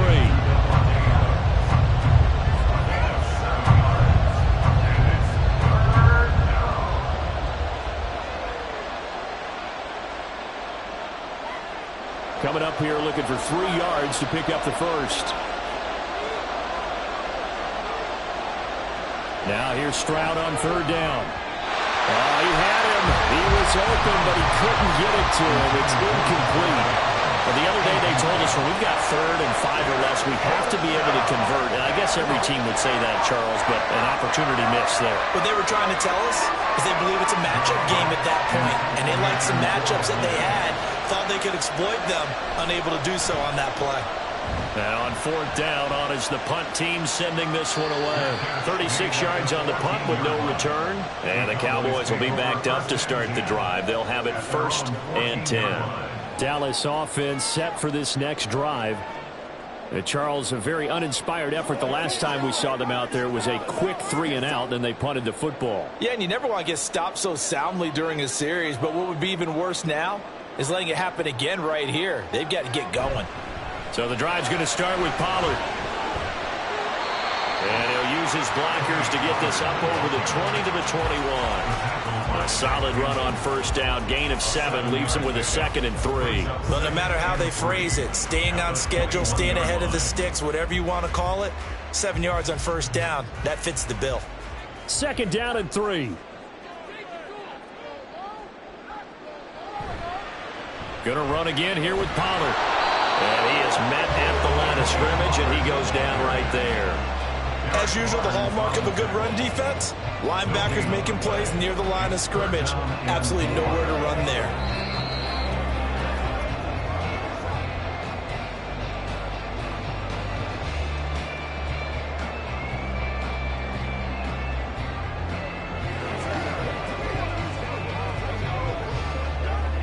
Here's 3rd and 3.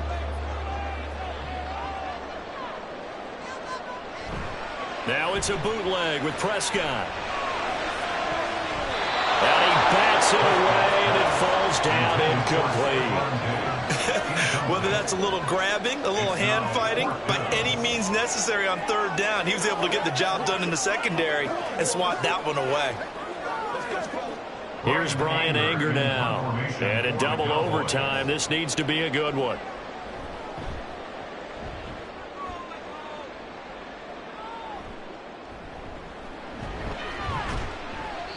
Call it an even 40-yard punt. 7, though, on the return. And the Lions will take over. Detroit's offense ready to take over.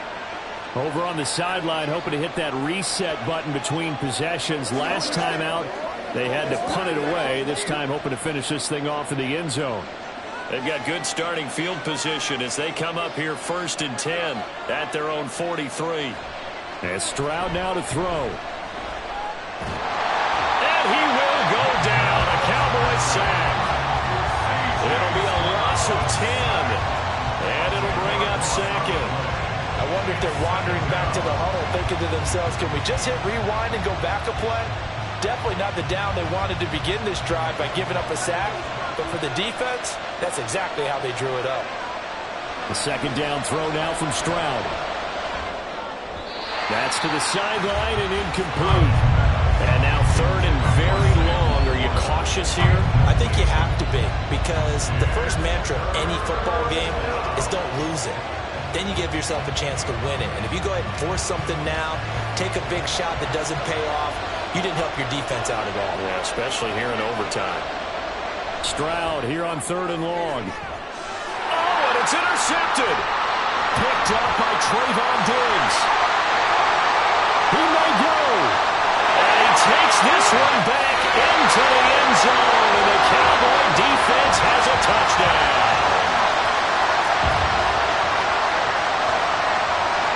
So it's a win here for for the Cowboys, and it was Dak Prescott, their quarterback, who really led the charge. Yeah, what struck me was how composed he was in the pocket. The numbers weren't spectacular. He had 2 touchdown passes, that's it. But he led his guys on some important drives when they needed it most, and they're going to come away with the victory. So that'll just about do it for Charles Davis. I'm Brandon Gaudin. You've been watching the NFL on EA Sports. For more, log on to easports.com. It's a win for the Cowboys as we sign off and say so long from Arlington.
We are about 15 or so miles northwest of world-famous Miami Beach as we are set for football at Hard Rock Stadium in Miami Gardens. And today, two AFC teams set to do battle. It should be a good one, as it'll be the Baltimore Ravens taking on the Miami Dolphins. And he'll get it up across the 20 to the 21-yard line. Dolphins offense returning to the field.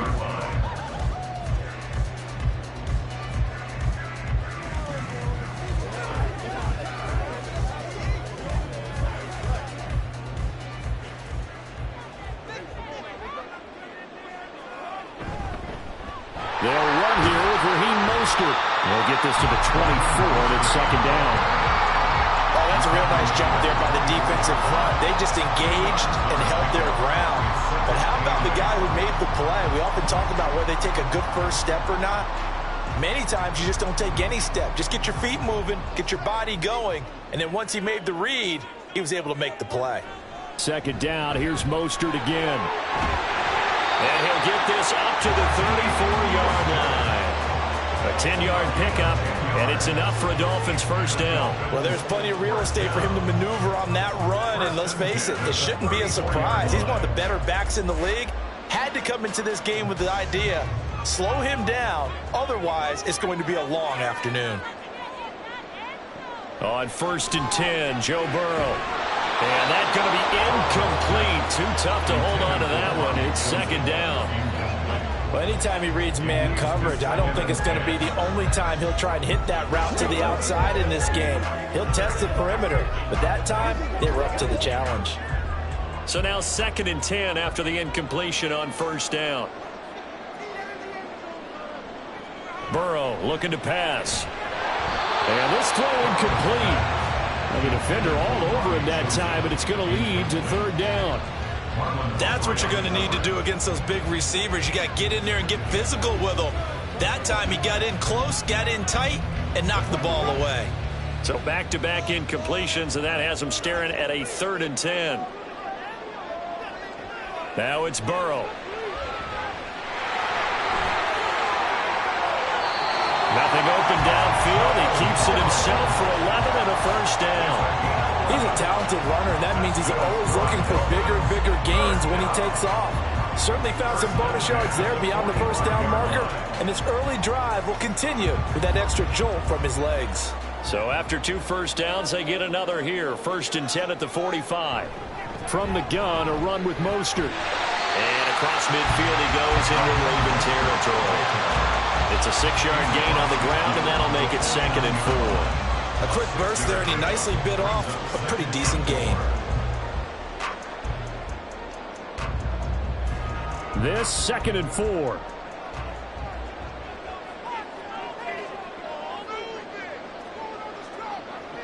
From the shotgun, Joe Burrow. And that falls to the ground, incomplete. A nice job of bodying him up defensively, and now it brings up 3rd down. Well, that's absolutely going to fire this defense up. They made it their mission to deny that completion, and they came through with a nice hit and knocked it incomplete. This will be the 8th play of the drive here. 3rd and 4. Here's Burrow setting up to throw it. That's over the middle, caught by Chosen. And he is going to have the Dolphins first down by about a yard. It's a gain of 5 on 3rd and 4. Well, they kept it simple there, CD, only needing the short gain to move the chain, so they didn't want to go with a deep throw. They just go with that safer, shorter throw and able to convert. Nothing wrong with that at all, partner. Check the box, right? Make sure you pick up the first down. Offense is getting established. You're moving the ball. You're not turning it over. Check, check, check. They like what they're doing early in the game. Trenton Simpson firing in and sticking him for a loss. That was well played there defensively. 2 tight ends in the formation, which essentially gave them 7 blockers up front.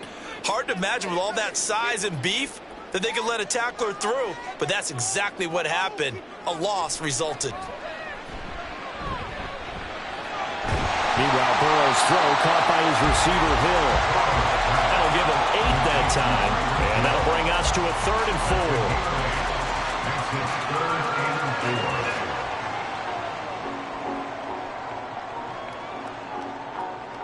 In search of 4 yards here to pick up the first down. From the gun on third down is Burrow. That is caught. And he's going to be taken down with the first down at the Ravens' 22-yard line. A sizable 16-yard chunk there. The drive continues. And Brandon, from our time in college football, where receivers weren't running the traditional NFL route tree, one thing they did learn, find open areas, find soft spots, and set up and catch the ball. And I think we just saw that there. Yeah, we saw that indeed, picking up the first. Now a throw to the end zone on first down, but it winds up incomplete. It sort of looks like they still have some fight in them on this series because it seemed like things were headed for the red zone. But if this defense gets 2 more stops, they can keep them out of that area. Here's 2nd and 10.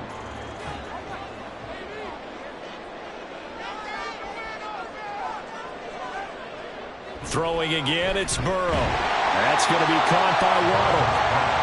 They get 7 out of that, so they're left with a 3rd and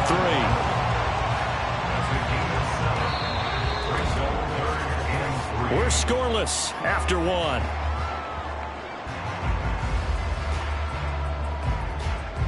Second quarter from Miami. It's the Dolphins with the football. The offense on third down, a perfect 3 for 3 as they look to keep that streak going. This time it's 3rd and 3. Now it's Burrow. And this pass broken up. And the contact well timed there, and now 4th down.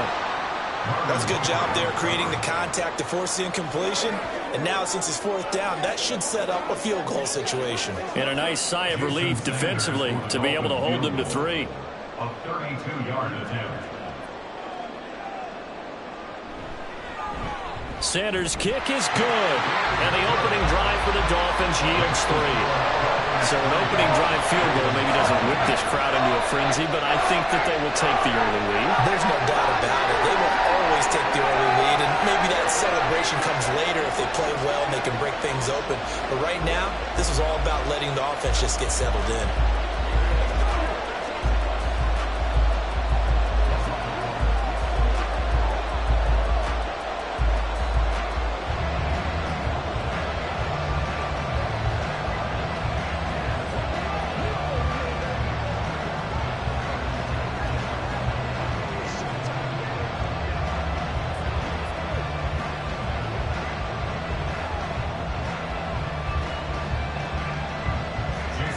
After the field goal, here comes Sanders to kick it away.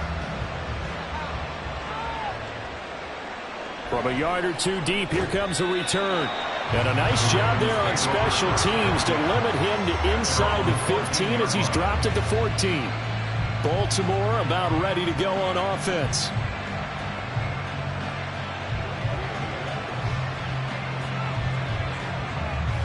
Jackson and the Ravens come up now 1st and 10 at their own 14-yard line. They'll try and start this drive in the air. That ball caught. It's Mark Andrews, the tight end. And he's tackled a yard short of the marker. Good gain of 9 on first down. Nice rhythm throw there on first down. He located his tight end, made a nice easy pitch and catch. Hoping he can break a tackle or 2. Wasn't able to do that there, but still good yardage. From the 23, here's 2nd and a yard. Jackson going to give this one to Edwards. And he'll be brought down right at the 30 here. 7 yards there and a first down. I know what you're thinking out there. I know a lot of you are thinking, take a shot downfield. It's a great spot for it. I'd say maybe later in the game, definitely in the second half. But right now, I think they were just trying to get some momentum built. Get a first down, pick it up, and keep moving. Now Jackson on first down. Down the left sideline. Down the left sideline. And in for the Ravens touchdown. Zay Flowers, 70 yards. And the Ravens have taken the lead. Well, they said that they wanted to get him involved early, and what a way to cap their opening drive, Charles. We know he's one of the fastest receivers in the NFL, and he showcased it on that play. And when you have a guy like that, you want to make sure the defense sees him early, right? You want to see how they're going to adjust, how they're going to try and guard him. because they can't replicate his speed in practice unless they've got one of the few guys who are as fast as he is. And all it took was one drive. He burned them, and I don't think it's the last time they call his number in this one.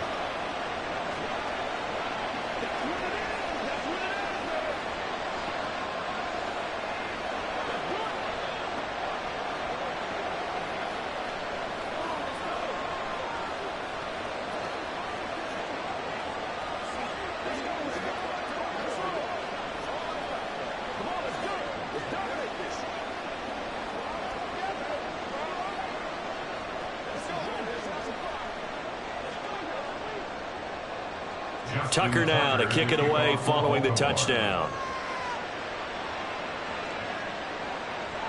And Hill will opt for the touchback. So Miami coming out for their second drive. And they had a long drive last time, but they had to settle for a field goal, and I'm sure that's how it felt to them, settling. They probably should have gotten in the end zone. Yeah, not out-and-out joy, right? Because that's what you get when you put the ball in the end zone. But there are benefits to that type of a long drive. Your defense gets a chance to take a break, adjust a little bit, maybe get themselves ready to get back out on the field and play a little bit better. So they'll take the benefit even though they wanted the 6 points. There he goes, left side. And take this to the other side of midfield before going out of bounds. 42 yards rushing for him now, and he's carried the ball just 5 times. They had a chance to limit his yardage, but he was able to fight off that tackle. So it's not just the responsibility of the guys who missed the tackles along the way. It's all 11 on defense, able to stop this guy, unable to do it on that play. They've got to find a way. How about his ability to break through and gain that yardage? Throwing on first down, but this one winds up to be incomplete. So another incompletion there. He's hitting on fewer than half his pass attempts in this one, and that is not a winning formula. Yeah, so let's make sure we give a little bit of credit to the defense here. They've given him a lot to think about, a lot of different looks, and he seems a little bit confused trying to complete passes. Now Burrow to throw on second down. Oh, he'll want that one back. Incomplete. He doesn't drop too many in that department. Third down. He's just not out his focus in this game. It's not one drop. It's not 2. That's 3 for this contest. Yeah, uncharacteristic for any NFL receiver, and he's no exception. On third down, Burrow. Work in the middle of the field, and he's got a man complete. And he's going to be taken down with the first down at the Ravens' 24-yard line. How about 25 yards on third down? They'll take it. For a tight end, he's got good straight-line speed, and on that route, he's often the guy that gets overlooked. Nice job there finding him in stride for really good yardage.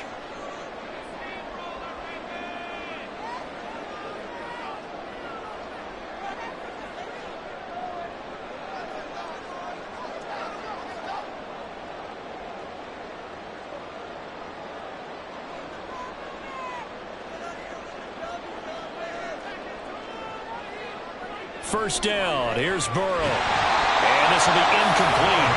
Physical play on the football there, and it's second down. That sure looked like a nice call by the defense, and they're very cohesive in their coverage. As soon as he cut inside, they broke on the football and met him as the ball got there and forced the incompletion. Second and 10. And Burrow going to throw again. This will be caught. It's Waddle. And brought down, but not before they get it inside the 10 to the 7. 17 yards is the pickup there for number 17. A lot of precision being shown on this opening drive. They've been methodical. They've been crisp. And as a reward, they're going to be set up with an early first and goal. Burrow will throw. Yeah, he's got it. That's good for a gain of 6, second and goal. They kept the receiver in the short field, but that let his quarterback get the ball quickly to him before either guy in double coverage could react.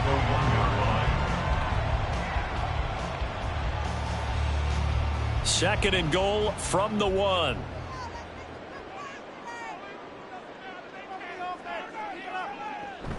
Mostert will take this in for the Dolphin touchdown. That could be an important swing right there. Touchdown in the final minute of the half to take the lead. And I like the point you just made there. Could be an important swing because now that they have the lead, if they can carry that into the locker room at the half, they'll feel really good about what they accomplished in the first 2 quarters. Extra point up and good by Sanders. And the lead is now 10-7.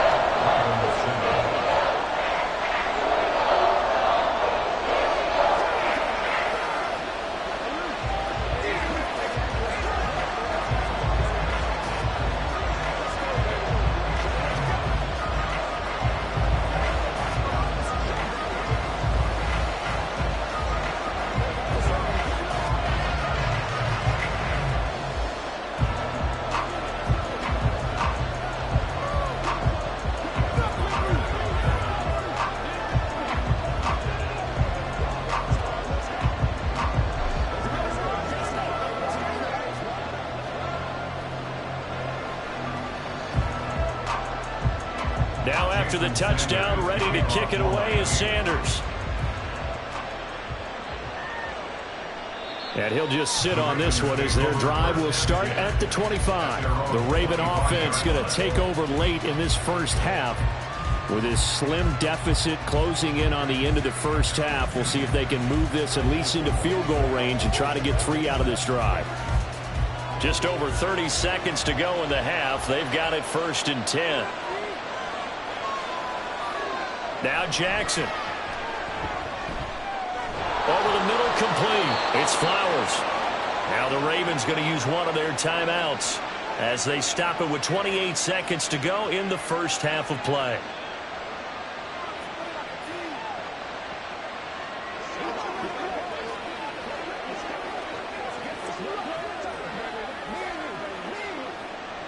So from the 36 now, 1st and 10.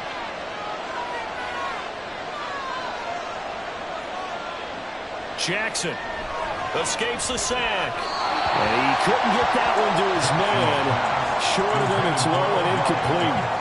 To this point, I've been impressed with the work defensively. They have not allowed a lot of receivers to run free. And there's another example, another incompletion. Now a 2nd and 10.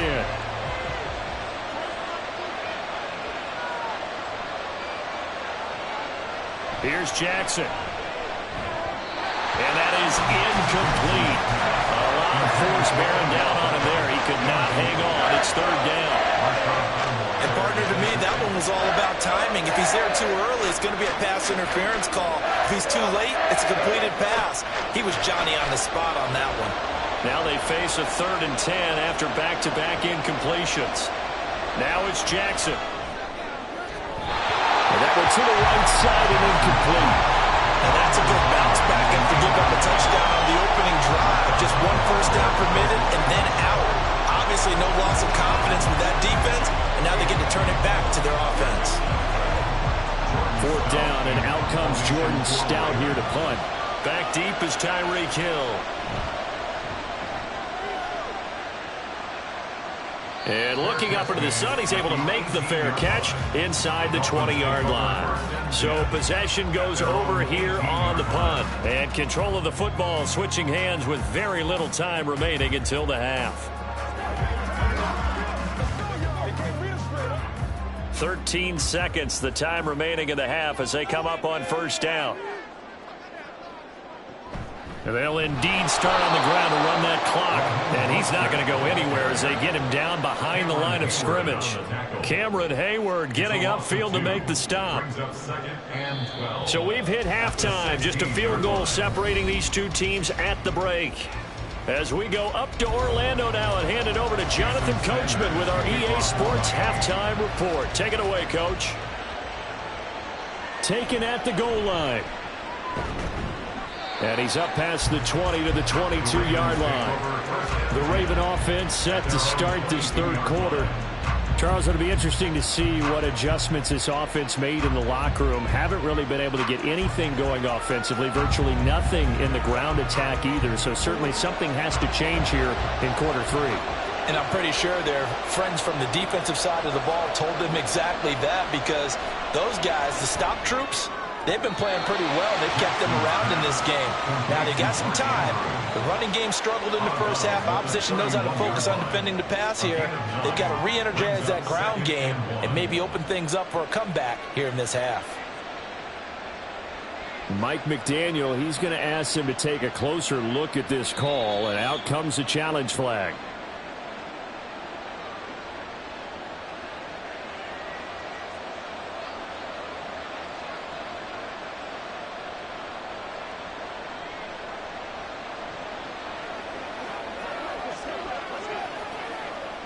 Third quarter from Miami. This is 2nd and 10. To throw is Jackson.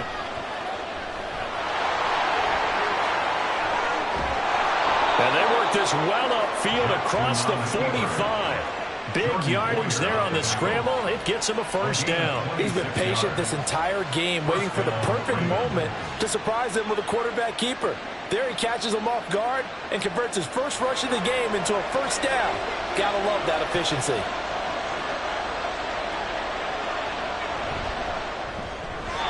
And his pass incomplete. We've seen these defenses make enough opportunistic plays to keep this one low scoring. Flying around, making plays on the ball, and we see yet another errant throw as a result. An incomplete pass on first down. That leads to a 2nd and 10. Here's Jackson to throw. A short throw caught by Andrews. And he is down at the 48. A pickup of 4 that started at one 48-yard line and ended at the other. That was an okay hook up there with his tight end, but unfortunately, they didn't get the kind of yards they had hoped for. That's going to bring up 3rd down. Here's 3rd and 6.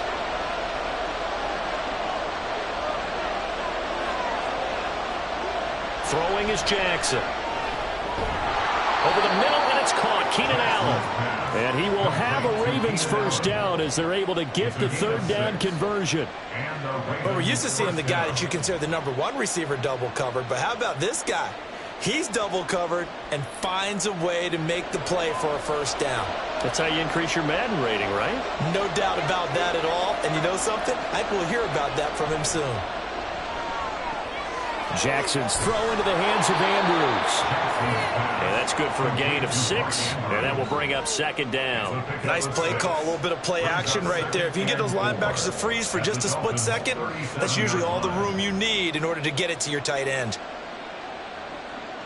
2nd down and 4.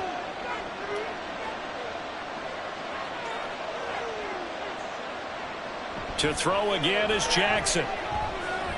Got his man complete over the middle. It's Allen.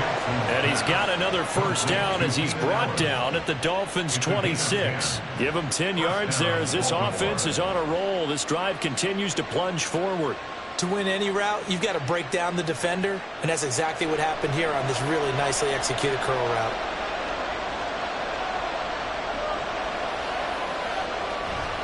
Play action. It's Jackson. On target to his man, Likely. The result, only 4 yards there on the play. And it'll be 2nd down. It's vitally important to wrap him up immediately because if you let that big guy get a head of steam up, boy, then you've got real trouble trying to get him down. But they're able to hold him to a short gain on first down. 2nd and 6.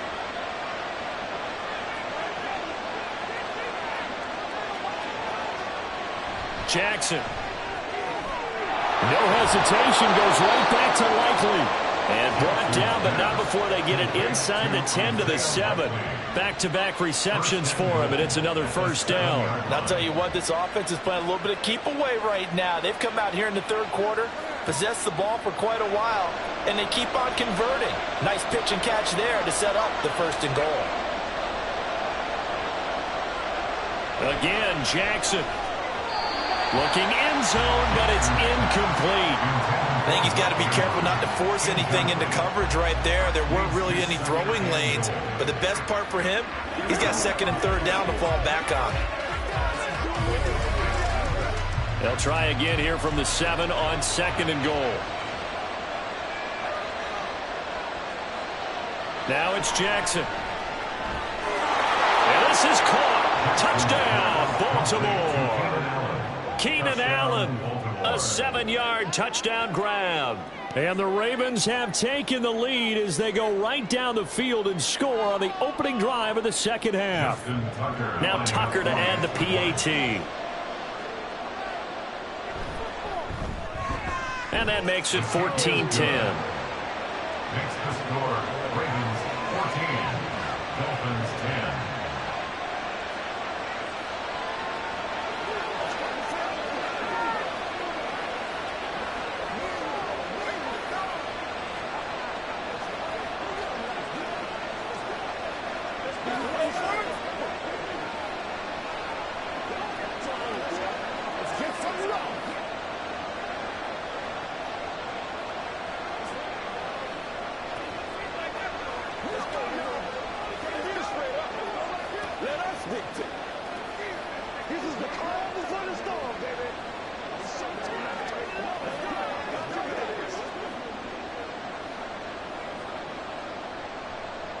Tucker now to kick it away following the touchdown.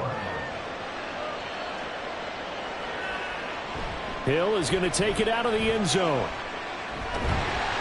And it's a pretty good return here as he'll get this up to the 29. So here are the Dolphins now. They get ready for their first possession of the second half. And Charles, it feels like we're set up for a good second half here. Came out of the locker room, one-score game. Now the lead has already changed hands. Well, this offense, they've got an opportunity right now to take that lead right back. Yeah, and it feels like you're going back and forth, almost a little bit like a tennis match, right? And we're just, our heads just keep moving. Which side has it? Which side's going to score? How they're going to go out doing it? A little bit of a challenge for each side, trying to match each other. 59 yards rushing now on 8 carries for him so far.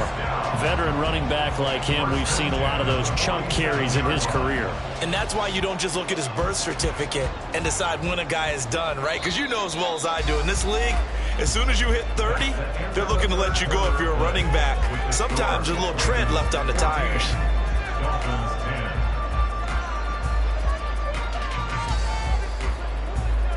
And they're not going to get to the line to run another play. So we will switch ends as the third quarter has come to a close.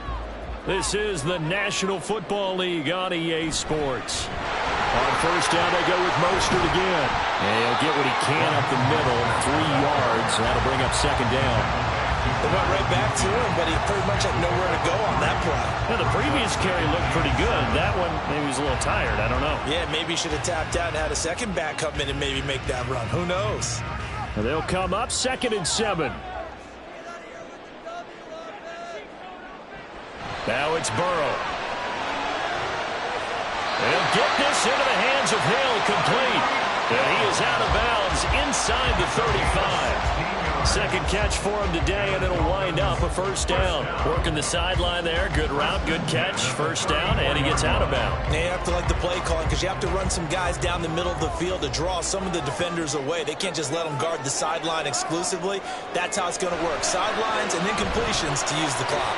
And now a throw on first down there, but it's incomplete. Well, they've been back on their heels a little bit here on this drive, but a chance to exhale just a little bit there with incompletion on first down. Now they have to gear up, try and get 2 more stops, and escape this drive. From the 34, they'll come to the line on 2nd and 10. Here's Burrow setting up to throw it. And that'll be incomplete. Took a pretty good shot as he tried to pull that one in. Couldn't hang on, 3rd down. It's been clear in this matchup which side has been the more physical one. It's been this defense. And here's another example on that last play. Possibly a turning point. Big play coming. This is 3rd and long. Again, it's Burrow. And they'll get this one to about the 20-yard line. The Dolphin passing game rolling here. They've got another first down. And this has been a nice answer to the touchdown drive against them a few minutes ago because they've come back and reestablished the tempo. A nice throw there, and they're putting together a very strong drive as a response. They couldn't ask for much more to this point in the second half. A gorgeous day, 1-score game. 1st and 10 here. And that one blown up quickly. as he's going to be stopped before he could even get started. A loss of a full 3 yards, and now it's 2nd down. Continues to be a struggle for this offense and this home crowd. They're growing a little restless here in the second half. And I think they've just got to look at how they're trying to move the football. Yeah, you want to run it, but maybe you spread it out, maybe some swing passes that can take the place of runs and give you a little more space. A 2nd down pass play there, but it's incomplete. He already came through for them on this drive. No surprise that they were hoping he could do it again.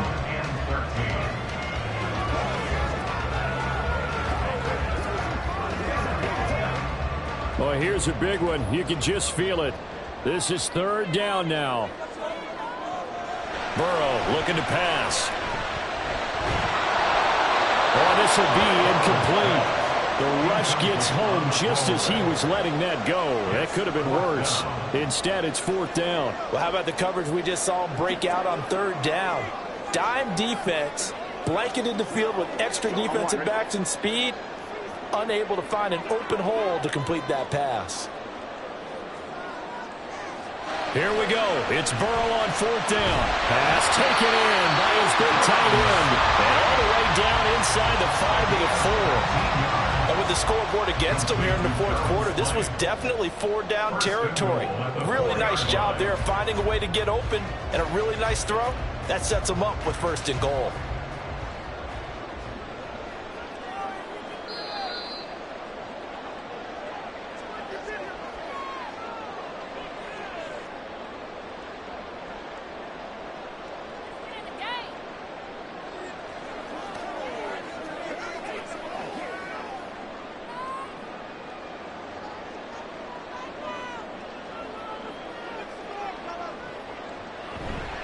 Here's Mostert.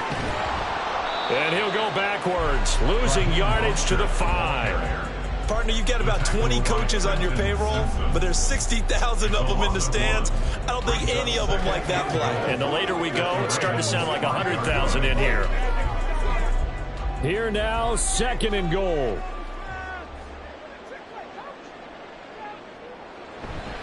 One more time with Mostert. And he will push his way forward down to about the 3-yard line. 2 straight shots on the ground. Now on 3rd, do you go to the air? I think the possibility exists, and if you're doing it, you're probably going play action since you ran it twice. But I often think that 2nd down is a time you go play action and throw the ball. I say commit to the run and think about it being 4-down territory. Meanwhile, on 3rd down, they take a shot at the end zone, but it's incomplete. With that incompletion, reality is staring them right in the face. This entire game is down to the next snap. Likely the play of the game here, trailing in the final quarter and going for it on 4th and goal.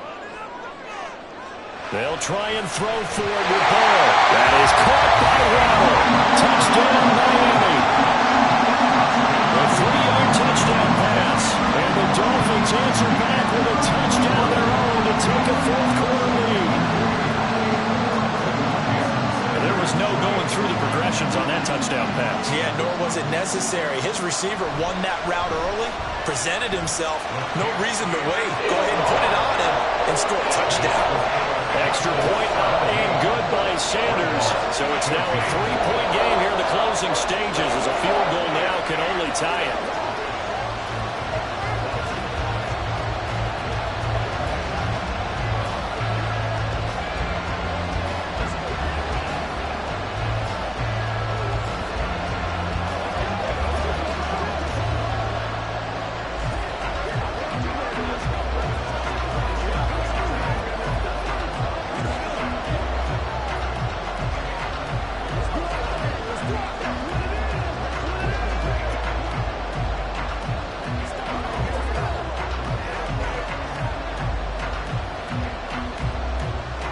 Now after the touchdown, ready to kick it away is Sanders.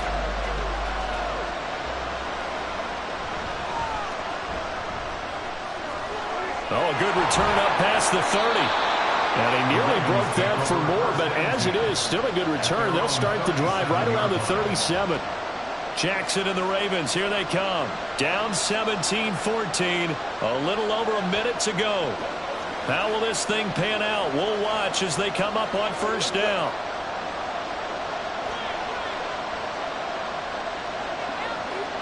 Jackson to throw. And incomplete, a drop there in the middle third of the field. That'll bring up second down. Work with me, partner. Take a deep breath, because that's what they're doing down the field now. That incompletion allowed them to exhale a little bit. Get in the huddle, kind of scan the crowd, see if any celebrities are here. Relax a little bit as they start this big drive. Jackson. That's into the hands of Flowers over the middle. And getting this just shy of midfield, they'll spot it at the 49. That's a nice job right there, partner, because they were able to work down the middle of the field, working in the seams, because I think defensively they were guarding the sidelines, trying to keep them from getting out of bounds. They took what they gave them, and it was successful. Throwing, Jackson. Pass on the crossing route is complete. This is Andrews. He takes it across for a touchdown, and they've taken the lead late in the final minute of the fourth. Wow, wow.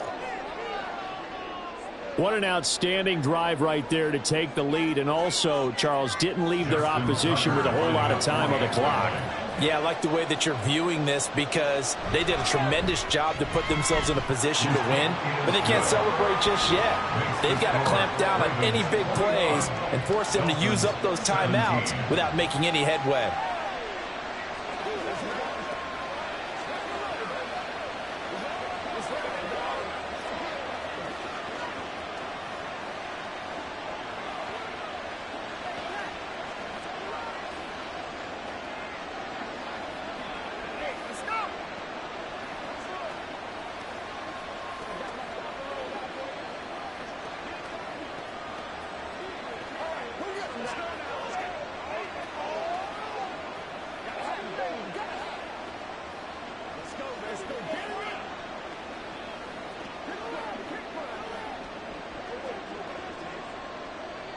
Tucker now to kick it away following the touchdown. Hill is going to take it out of the end zone. And that decision to bring it out ends up not being a good one. Costs him about 5 yards as he's tackled at the 20.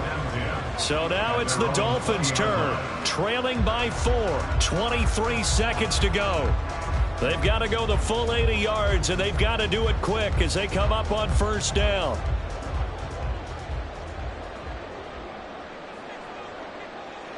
Throwing, Burrow.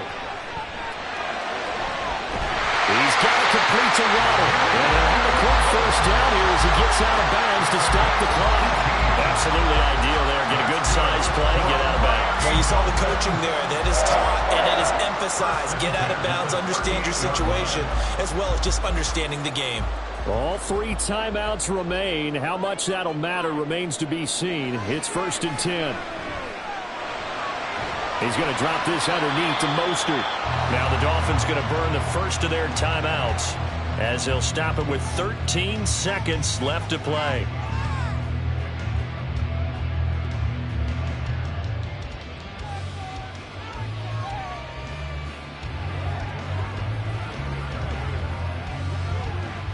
They come up now on 2nd and 2.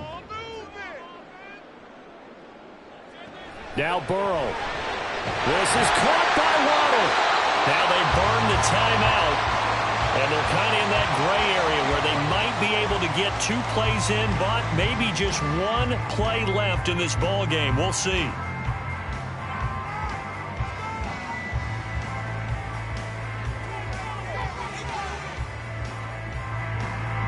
Here's first down.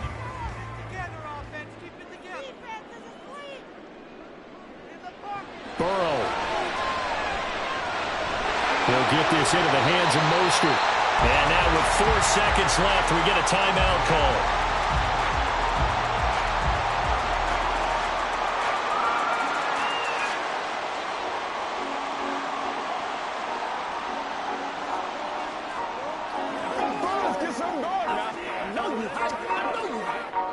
Here's 2nd down and 3.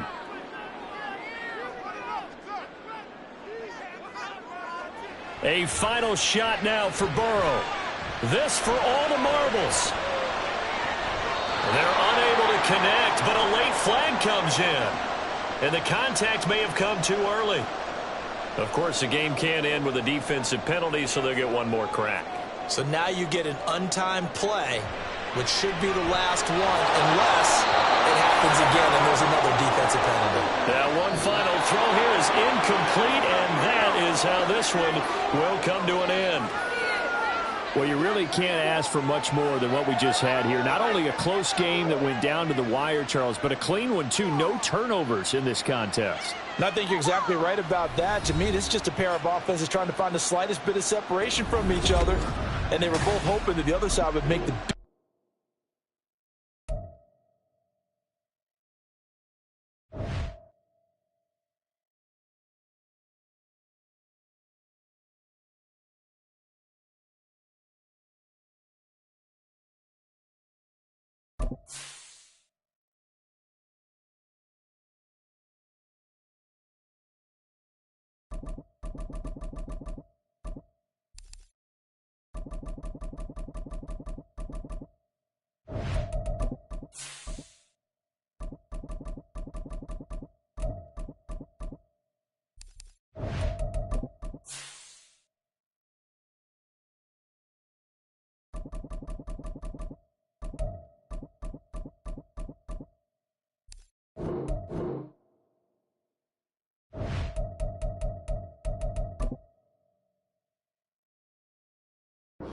We are sandwiched between Fort Worth and Dallas, Texas, and Arlington at the luxurious AT&T Stadium.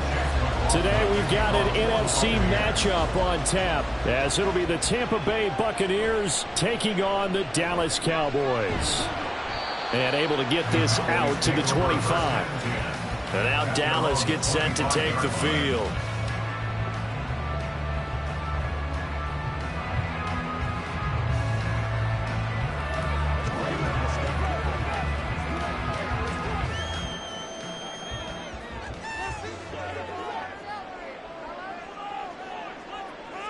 Diggs in motion left. Running the jet sweep as Prescott bats it forward. And that is not fooling anyone. He never had a chance to turn the corner there, and they'll go backwards right away. This defense not fooled one bit on that touch pass. And this has become one of those kind of in vogue plays, you know, kind of like the shuffle pass was a few years ago. This one never got off the ground, but you understand why a lot of teams are running it. These wide receivers, a lot of them, they run like running backs with the ball in their hands. They try to throw on second down, but this one is incomplete. Well, they certainly did a nice job there, picking him up out of the backfield and then running stride for stride with him. That's good coverage, and it led to an incompletion. 3 and out, a real danger here on their opening drive as they come up on a 3rd and 12. Out of the gun, here's Prescott. Work in the middle of the field, and he's got a man complete. And they'll get it all the way up about 5 yards shy of midfield. And they convert on 3rd with a gain of 22. Well, I think when they look at their offense, they think to themselves, weapons, weapons everywhere. And they want to move the ball around. They want to spread it to different people. But you absolutely know they want to get this man involved as well. And that's what they just did on that play. Pretty nice work defensively there on the first down run as they hold him to a gain of a couple. You've got to be impressed by that defensive front on reps like those. They were not being moved off the line, kept their shoulders square, and gave their teammates time to fight to the ball and limit that gain. Ball on the 47-yard line. Here's 2nd down and 8. Prescott. He'll get this one to Kelsey. That's complete. And this is going to lead to another first down as the tackle's made at the Bucs 30. 23 yards the pickup there. Kind of a dangerous throw there. He's off balance when he gets rid of it. But this is all about a quarterback knowing what he can get away with. At that time, it turns into a completion and a healthy gain as well. Pollard will take it up the gut. And he'll work this forward for about 3 at 2nd down. Just not a whole lot of room to operate there on that carry. No, not at all. They did a really nice job staying in their proper places and not allowing any lanes to open up. They'll come up on a 2nd and 7 from the 27. Here's Prescott. And Diggs has it. Second catch for him today, and it'll wind up the first down. And he's already got 2 catches on the opening drive. They know he's going to be a handful. And sometimes you game plan for that offensively. You want to make sure that guy touches the ball, and sometimes it just happens naturally. And then you change your game plan. When he has the hot hand, you keep going back to him because he's running routes with confidence as the game goes on. From the red zone now, Prescott. And he'll be out of bounds. 19 yards on the pickup there, and now they'll have it first and goal. And how about this first drive? They're being aggressive, slinging it around. Really confident, too, because they're not trying to fool him with running plays, throwing it, and they're being very successful right now. A terrific opening drive has them knocking on the door, first and goal. Prescott to throw it. And this ball is caught by Lamb. Touchdown, Dallas. A great effort there. There to make the grab. And the Cowboys are on the board first here this afternoon. Quite the drive there to get things started. They took up the bulk of the first quarter, and they end up in the end zone. And I love your last point. Ended up in the end zone. Because a lot of teams like those long drives, especially to keep their offense off the field, right? Keep the ball away from them. But they finished it with a touchdown. That's the exclamation point. Now, flip it over defensively. They've got to slow that down somehow, right? Maybe they need to be a little more aggressive. Maybe a few more pressures towards the quarterback.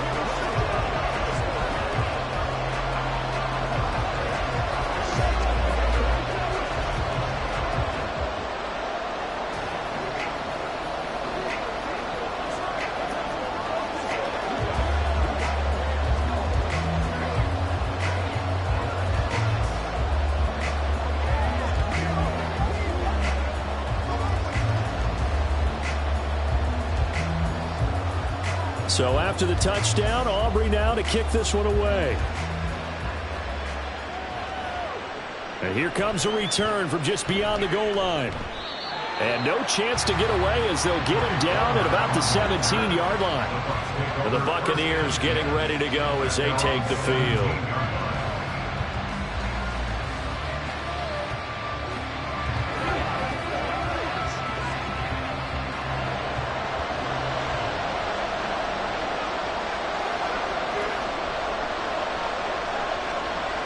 On 1st and 10, Herbert. And that's complete. It's Chris Godwin.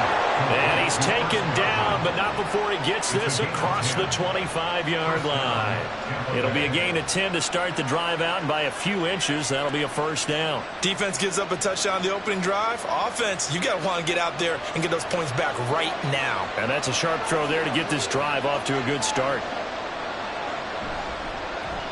A first carry for Rashad White. And they work this well upfield across the 45. That's good for 21 yards and a first down. 21 yards. First down, Buccaneers. After one, 7-0 on EA Sports. Buccaneers, nothing.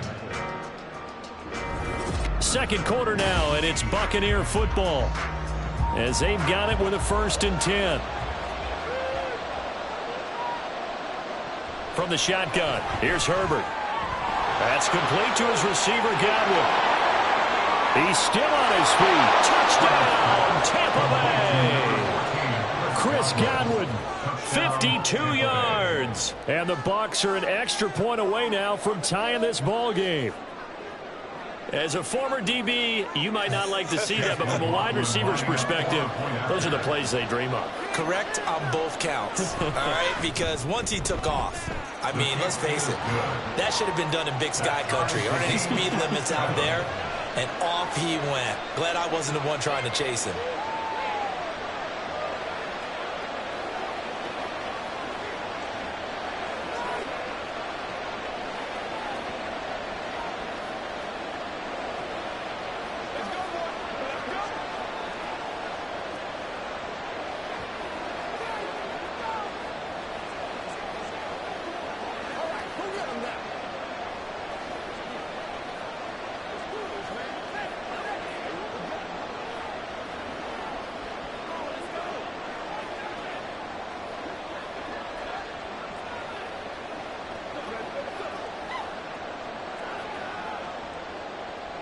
Each team's had it. Each team has scored. 7-7 here as the kick's away. Kevontae Turpin now to return.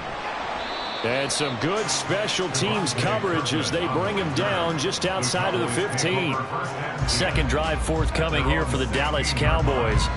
For this offense, Charles, remember the last time they were out here, marched it nearly the full length of the football field, and a lot of the attack went through the air, so now they're seeing if they can duplicate that performance. Okay, if I show my age a little bit, partner, because I can hear my high school coach, John Ford. I can hear his voice in my head. Laddie, when you put the ball in the air, 3 things can happen, and 2 of them are bad. For the way the game's being played now, this is just part of what they do, so I don't think they should change anything at all. They've been dominant. Keep throwing it around. So 2nd and 4 from the 22. Throwing, Prescott. Looking left side of him, he's got a man. That's Ferguson. A 6-yard pass on back-to-back plays. Picks up the first. That was a route run not just with dexterity, but with intelligence. Found the hole in the zone, made sure the quarterback saw him, and was able to make the sure catch and flip the down marker back to 1. On 1st and 10, Prescott. And a big loss here as he's taken down. Max Crosby blowing up the play and getting the sack. Okay, I'm not sure you could actually draw up a better pass rush than that one right there. Nowhere to go outside. He had to keep backing up and backing up and backing up. Eventually dropped for a huge loss. Now Prescott. This is caught. It's close. And they're going to get this beyond the 40 before he's taken down. That one covers 29 yards. First down. A nice job there, Charles. They picked up the blitz, were able to complete the pass. That had the total feel of a quarterback in control. Red blitz, got him into the right protection scheme, so he doesn't get hit back there. He's got a chance to step up with supreme confidence and deliver it downfield for a nice completion. And he'll be taken down across the 50 at the 45 in enemy territory.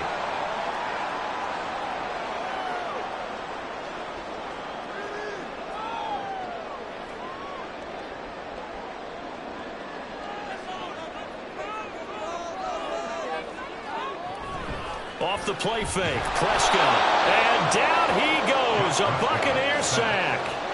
The safety, Antoine Winfield, got in there that time.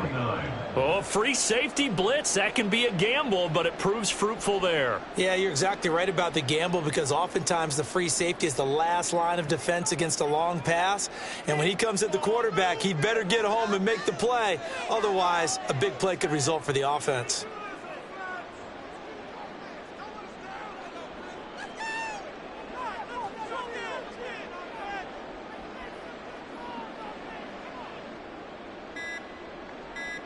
Prescott now on 2nd down. And that'll fall incomplete. He was hit just as he let that go. And now it's 3rd down. Well, partner, guaranteed they approach this play with the idea of making up ground to make 3rd down manageable. Unfortunately, with that incompletion, right back where they started on the last snap. Now they need a big 3rd down play in order to pick up the yardage needed. Now on 3rd and long, they'll look to throw. And he's going to go down. They sack him back at the 42. Now the Bucs going to use the first of their timeouts as they'll head to the sideline and talk over what to do next.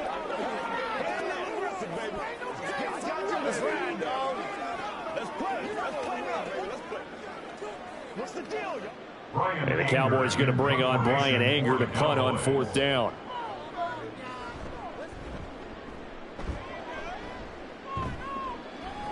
And a fair catch called for and made at the 12-yard line. So a change of possession here on the punt. And the Bucs are going to take over 1st and 10 deep in their own territory.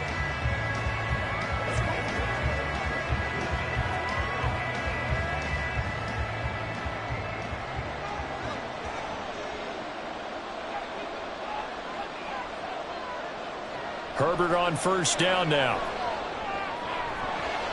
And that one drops down, incomplete. Good coverage there. Forced the ball free, and it's second down. Well, it hasn't been a banner first half for the defense trying to cover him today, but they'll take that one right there, helping force that incompletion.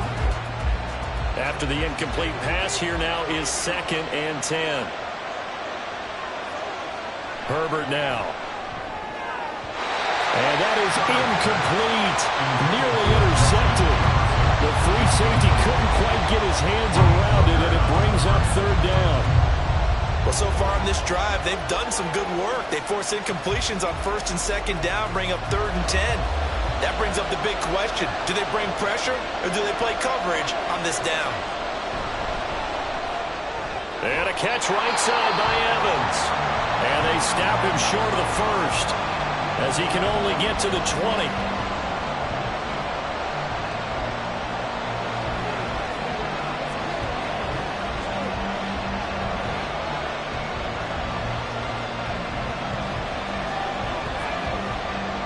4th down, so Jake Camarda is out there. Cavante Turpin deep for the Cowboys. And he'll take it just outside the 40. It'll be 37 yards there on the punt. And the Cowboys will take over the football with a 1st and 10. The Cowboy offense going to head out now late in this first half. And with great starting field position and a couple of timeouts at their disposal, they'll certainly have the green light here. Good starting position for the Cowboys here as they come up 1st and 10 at their own 46. Here's Prescott. It's complete to Diggs. And he's going to get a solid gain of 9 before being brought down. 2nd and right at a yard. Now another timeout called for by the offense, as it'll come with 36 ticks to go in half number 1.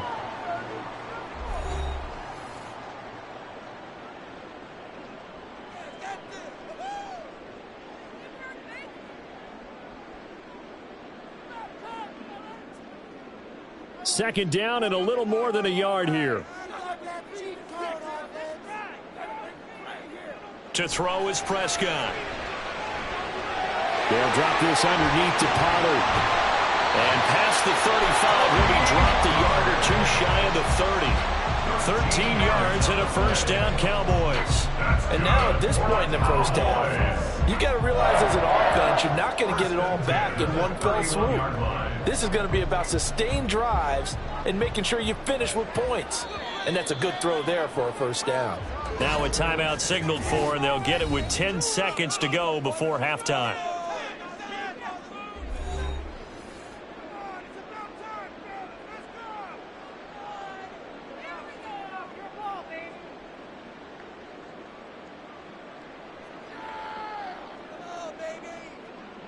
So even though it's 1st down, here's the field goal unit on now to try to get 3 before halftime. From the right hash, this from 48. And this one looks good. It is good. Right down the pike. And they take the lead here now at 10-7. So they're able to end that drive with 3 points in this one-possession ball game. And ideally, you want to end every drive with points. Most quarterbacks would tell you, let's end it with a kick, right? A PAT, that's number 1. Field goal you'll take. Punts, you really don't want to do that. In this case, they'll take the field goal and get prepared for the rest of the game.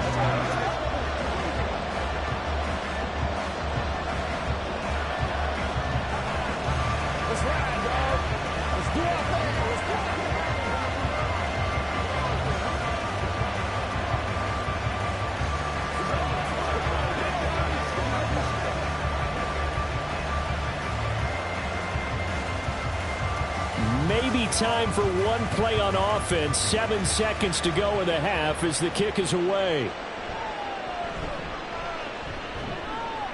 And makes it across the 20 as his guys will set up shop at the 23-yard line. One more drive here for the Buccaneer offense in this first half. And they'll have time for one play. That's it. 3 seconds to go before intermission.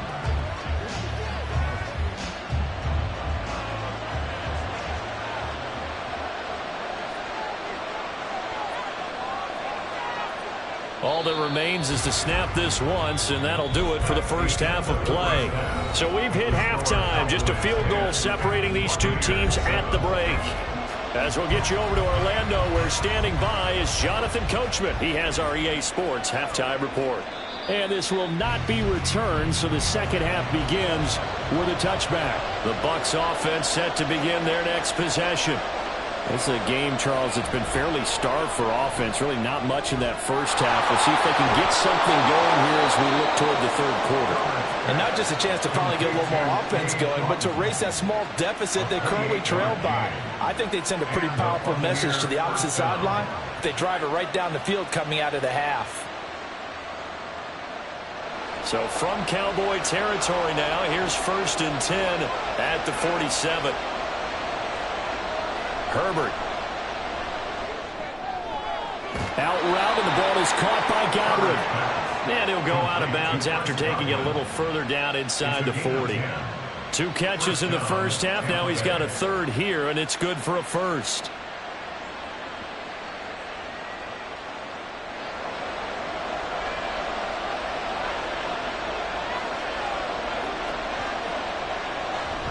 They defer to White out of the shotgun. And he's got some space here. And they're going to be set up down around the 15-yard line. 43 yards rushing for him now at his first 2 carries of the ball game. They've kept him in check until that run. That's the first time he's really gotten loose in this game. And they have to keep that in mind. Don't dwell on the fact that he finally had a big run. You kind of are counting on that as the game went on. Get back to what you were doing before. Start limiting him again.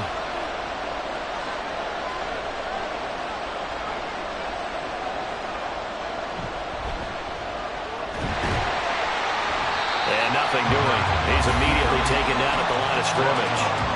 No gain there as he kept it himself at 2nd down. Defense simply not fooled by the draw there. Well, they were thinking run to begin with, and what they tell their defensive linemen is play the run on your way to the quarterback. If someone shows, go get him, and that's exactly what they did.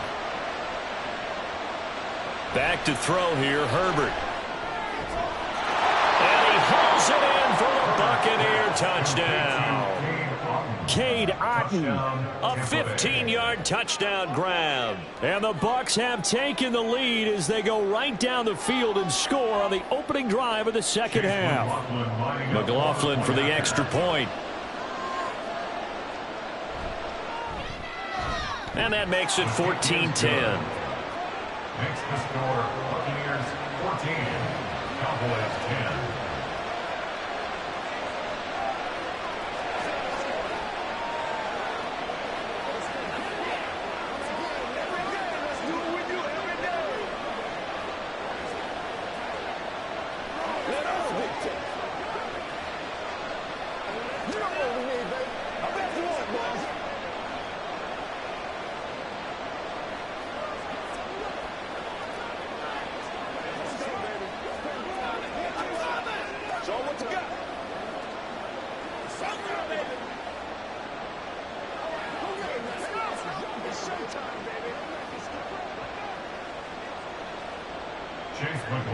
Following the touchdown, here's McLaughlin to kick off.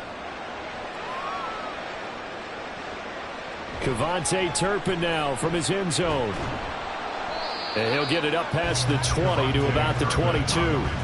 The Cowboys offense now, they head out for their first possession of the second half.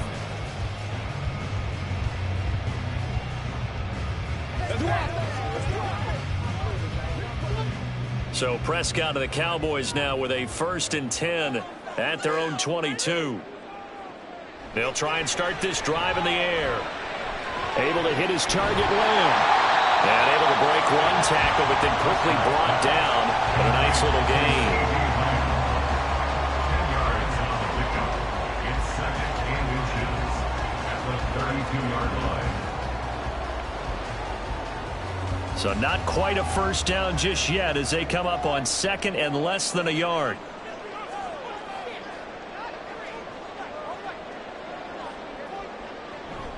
On play action, Prescott. Short throw hauled in by Kelsey. 2nd catch for him today, and it'll wind up a first down.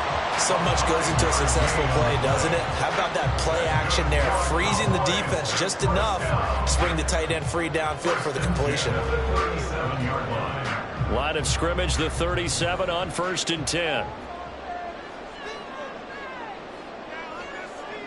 Looking to throw. Prescott. Throwing the out route, incomplete. It's Ferguson. And he'll be out of bounds up near the 45 at the 44. I know sometimes we can get fooled when we watch him make catches, as we just saw him do there, because he really looks like a wide receiver the way he goes about his business. Yeah, 230, 240 range. Yeah, not super huge. Maybe not counted on to be that inline point-of-attack blocker that we used to have in the good old days. But you can flex him now. You can run wide receiver routes with him. You can make him a primary target, and that's how he'll shred a defense. It'll be a gain of just a yard. And now that sets up 3rd and 2. They'll come to the line, needing only 2 yards to gain the first here.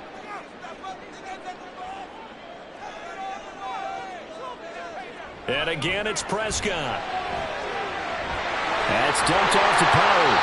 And he goes out of bounds. It looks like right at the 50. A gain of 4 that time as the drive will continue. Short yardage situation, you have to wonder if they thought they were just going to run it inside. But you have to be cognizant of the back slipping out of the backfield trying to find some open space. And that's exactly what he does, to the tune of a first down. Play action now. Prescott. Pitch and catch here to Travis Kelce. That'll go for a gain of 7. And that's going to bring up 2nd down. A 7-yard pickup brings up 2nd and 3 at the 43-yard line.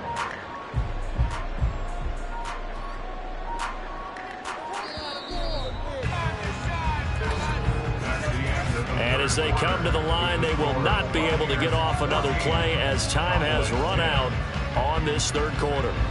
You are watching the NFL on EA Sports. From the 43, it's 2nd and 3. Back now in Arlington. It's the Cowboys in possession of the football, but they trail here as we begin the 4th quarter of play. And he'll get it inside the 40 to the 39. A gain of 5, good enough for the first down. We often talk about understanding the playbook, understanding progressions, and understanding what the defense is doing. We saw all of that on that play. Great recognition and understood where his running back was going to be. Found a way to have him leak out underneath, hit him with the football, and they picked up the first down. Here's a run on first down that doesn't accomplish anything. In fact, he's going to be tackled behind the line for a loss of 1. After seeing that, maybe time to go back to some downfield throws here. Yeah, anything. Change it up, because the teams that win, the best teams, they're the ones that make adjustments. Doesn't mean you can't come back to what you thought you could get done. Sometimes when you open things up a little bit, you can get back to what you wanted to do before. That's got this one complete to Pollard. It'll go as a gain of 4. 3rd and 7 now. One thing I think that's safe to say defensively, the tackling's been really good. And because of that, it's been very, very hard for them to move the ball because you're not getting the benefits of run after catch. They're tackling them almost on the spot. That means you have to run extra plays, harder to move it. On 3rd down, it's Prescott.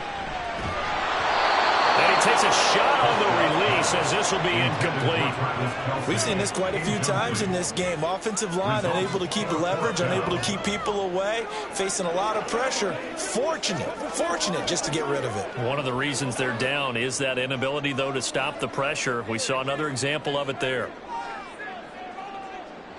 Desperation time. Prescott on 4th. And it's incomplete. They cannot convert. And they turn it over. The Cowboys here unable to convert on 4th down. And this 11-play drive is going to lead to nothing on the scoreboard. The Buccaneers in good field position here to start out 1st and 10 at their 35-yard line. Justin Herbert looking to pass. Throwing middle, but it's incomplete. That certainly appeared to be a play call where they were just trying to make 2nd down, 2nd and short.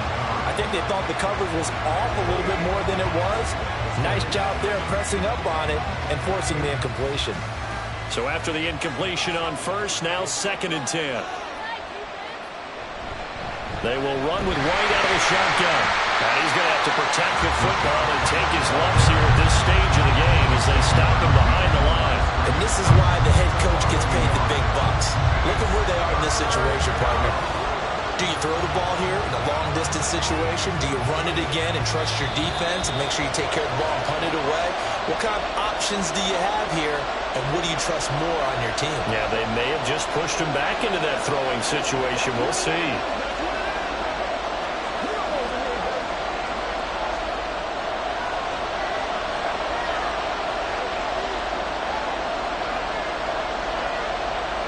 Play action. It's Herbert. And that is incomplete.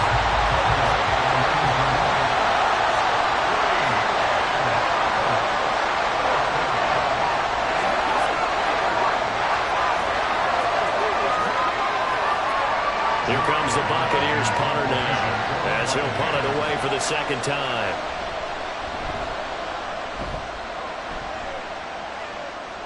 And he'll get credit for putting him inside the 20 as the fair catch is made right at about the 19-yard line. So Dak and the Cowboys down 14-10, a minute 50 to play. They need a touchdown. A field goal is worthless now as they come up on 1st and 10.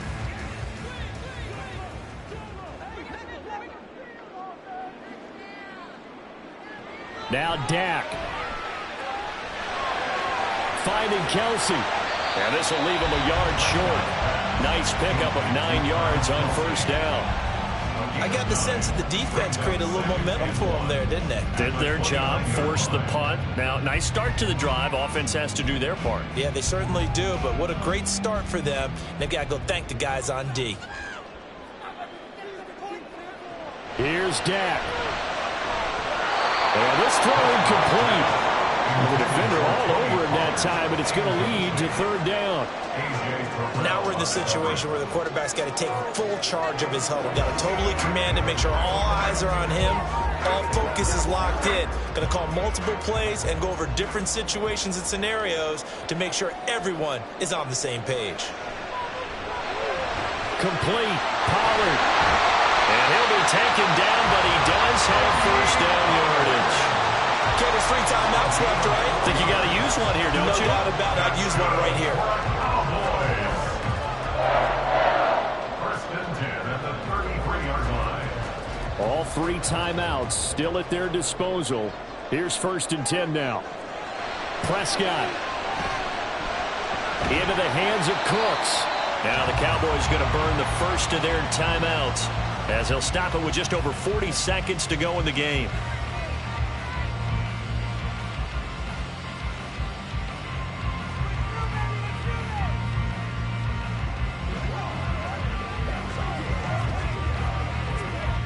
Now 2nd and 4.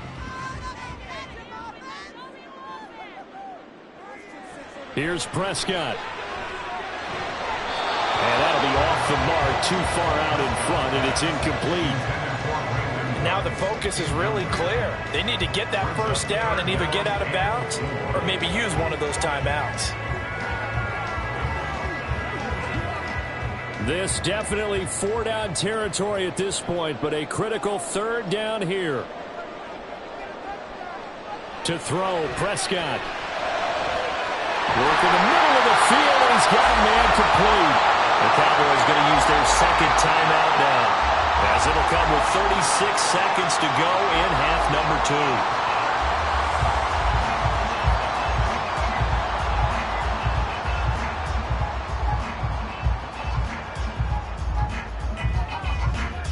They can only stop it once more. Here's 1st and 10. Now Prescott. And that's complete to Cooks. And inside the 20 before he's brought down. The 2 big plays, one after the other. Now all of a sudden, they're on the march. Got to feel good about what they've just gotten done, and now feel really good about what's in front of them. Well, this offense still has the 1 timeout here, remember. 1st and 10. The Cowboys signal for their 3rd and final timeout. And as the 2 teams talk it over on their respective sidelines, we take a break.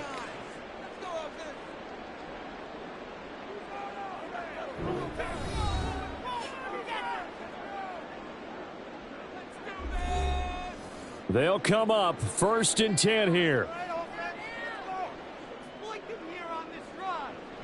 Prescott to throw.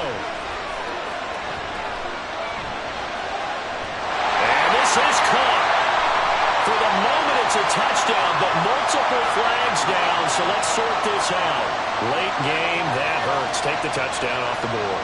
No doubt about it, and this is where you make a great movie scene, right? Go in, rally the team. Okay, we lost points there. Let's get it back and go out and score again. Can he get it done? The ball on the 16 for 2nd and 10. One last shot now for Prescott. He'll find Lamb. That's complete. And he'll be taken down here, and that is how this one is going to come to an end.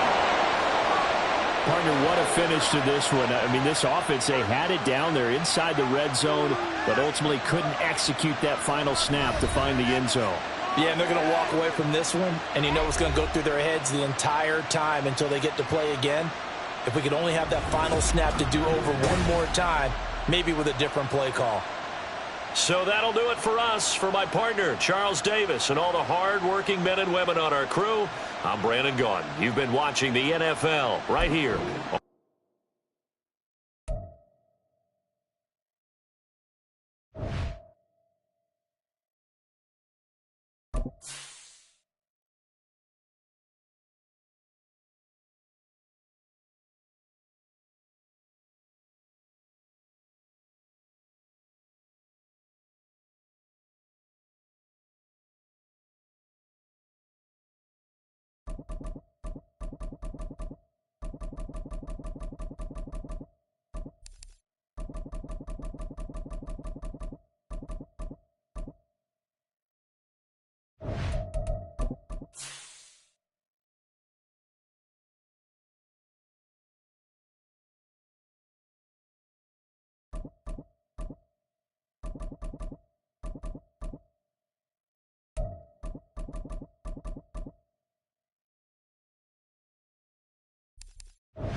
EA Sports coverage of the NFL has us on the west coast of the Sunshine State. Downtown Tampa's the spot, Raymond James Stadium.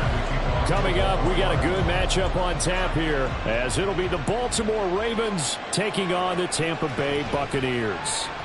And taken down just past the 20 at about the 21-yard line. And Tampa Bay trots out there now. At their own 21-yard line.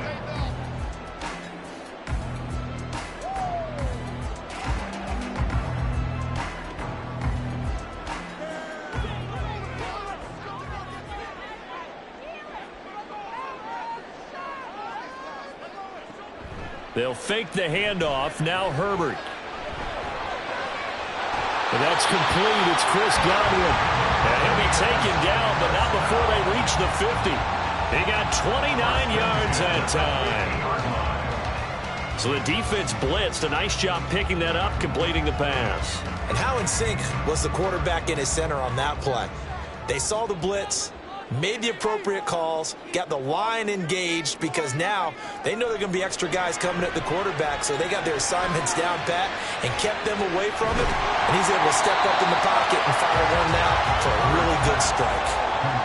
I like it, I like it, I like it. Get everyone involved in the passing game, and you know you can create those great mismatches throwing it to your guys out of the backfield. And on the first drive, that can also help establish some rhythm, right? I think so. It gets everyone involved. They feel like they're part of it. It really gets them amped up as they go forward.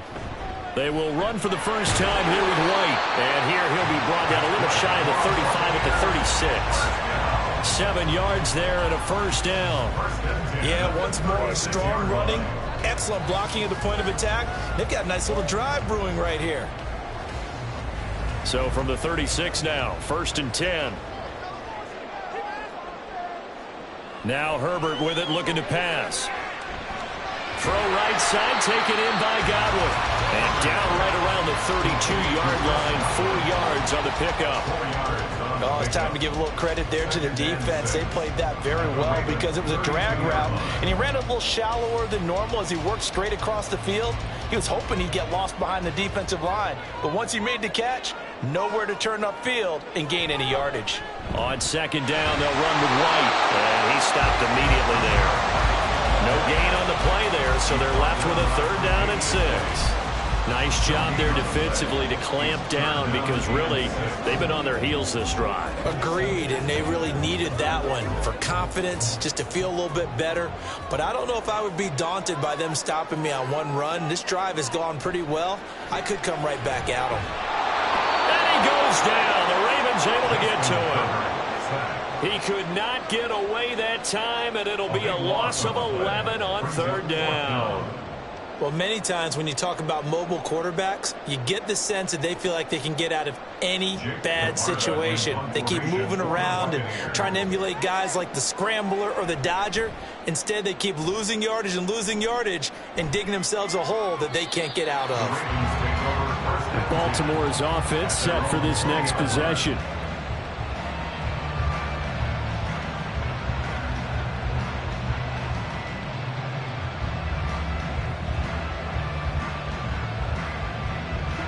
Jackson and the Ravens come up now 1st and 10 at the 20. They'll run with Edwards here to begin the drive. And he's going to be met at the line of scrimmage and taken down. Antoine Winfield up from the secondary with the tackle. A free safety rolling all the way up to the line of scrimmage to make that stop. How about his ability to trust his eyes and figure out it was not a pass play and go fast towards the line of scrimmage in order to make that tackle. Throwing is Jackson. He's got Allen. And a good stiff arm there before he's brought down. A nice little gain. 9 yards, not quite enough, and they'll be left now with 3rd and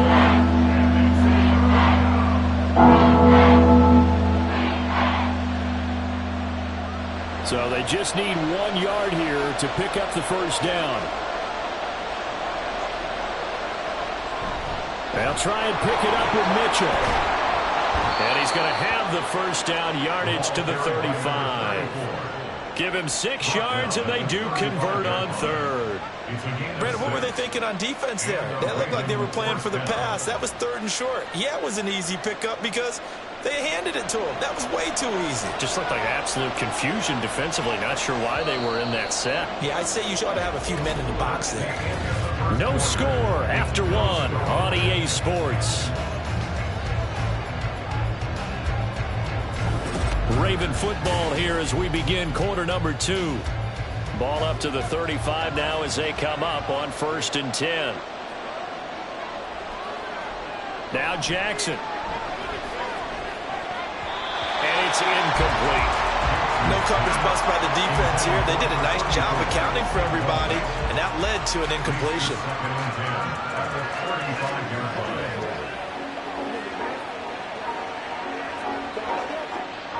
Here's 2nd and 10.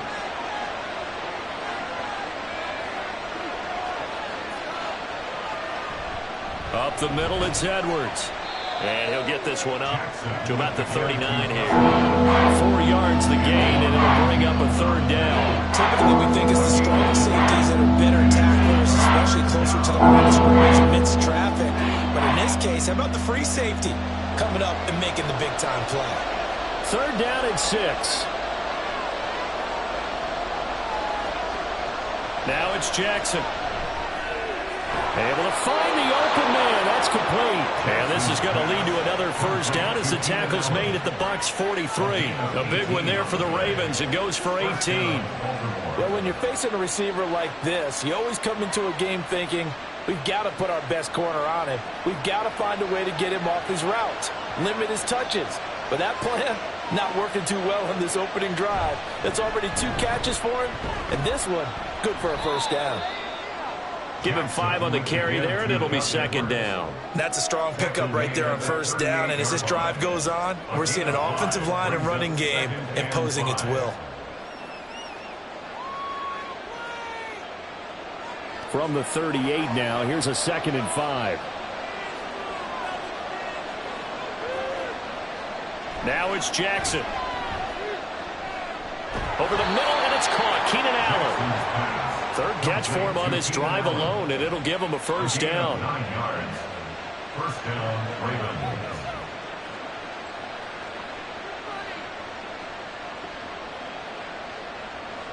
They don't need to run another play here before the 2-minute warning. Let's see if they do it anyway.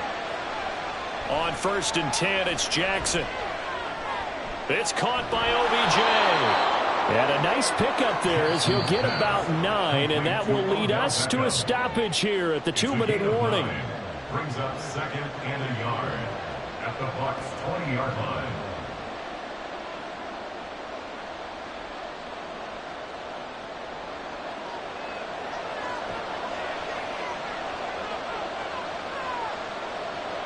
On 2nd down, here's Jackson. Slings it to Andrews, and it's complete. The tight end has it. And Andrews going to have a Ravens 1st down as he's brought down at the 16. It's a gain of 4 there, and it gives him a new set of downs.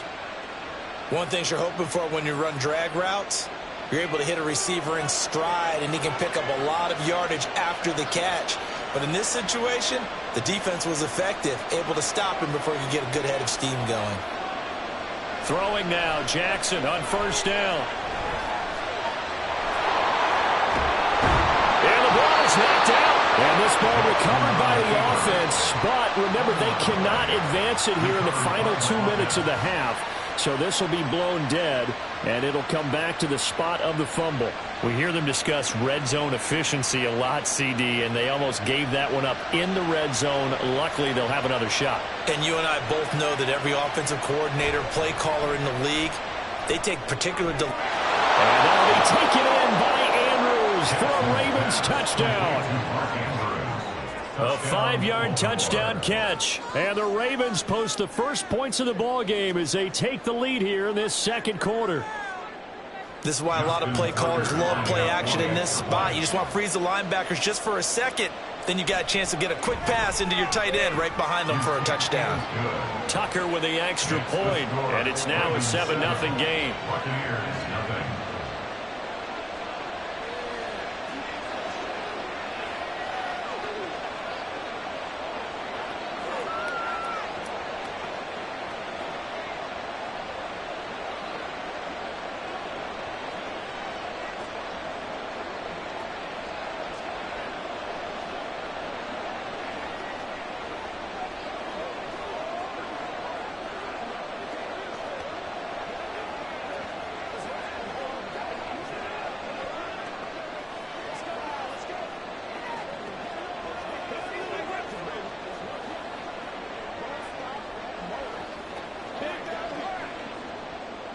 Tucker now to kick it away following the touchdown.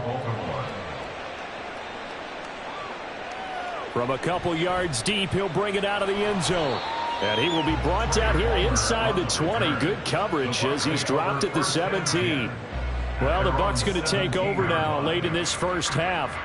And with him trailing, there is still enough time to try to string a few plays together, maybe get in field goal range.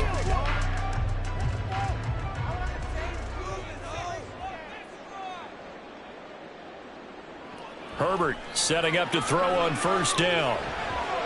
And a catch right side by Evans. And he's taken down, but not before he gets this across the 25-yard line. Right off the bat, it's a 1st down to start the drive, 12 yards.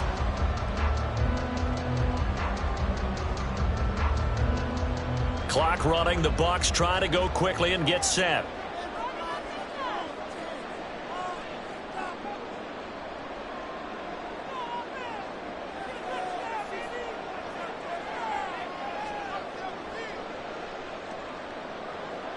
The final shot before the break for Herbert. Looking for Godwin, and he's got it complete. And they'll get it up just short of the 45 at the 44. So we've reached halftime with just the lone touchdown here. 7-0 is our score. As we send you a stone's throw away across I-4 to Orlando. There standing by is Jonathan Coachman, ready with our EA Sports Halftime Report. Coach?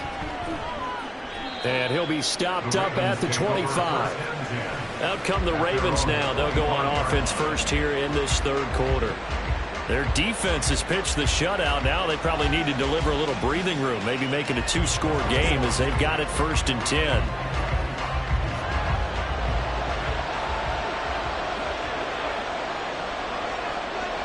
Jackson. And he fends him off. But now he's swallowed up and taken down.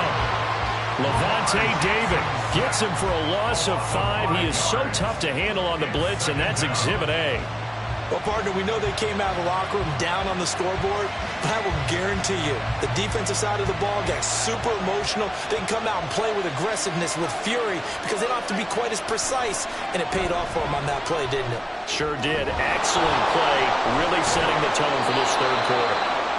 And that was yardage that they needed there after the sack on 1st down. They didn't get all of it back, but now they look at 3rd down as a manageable situation, one that they have a much better chance of picking up.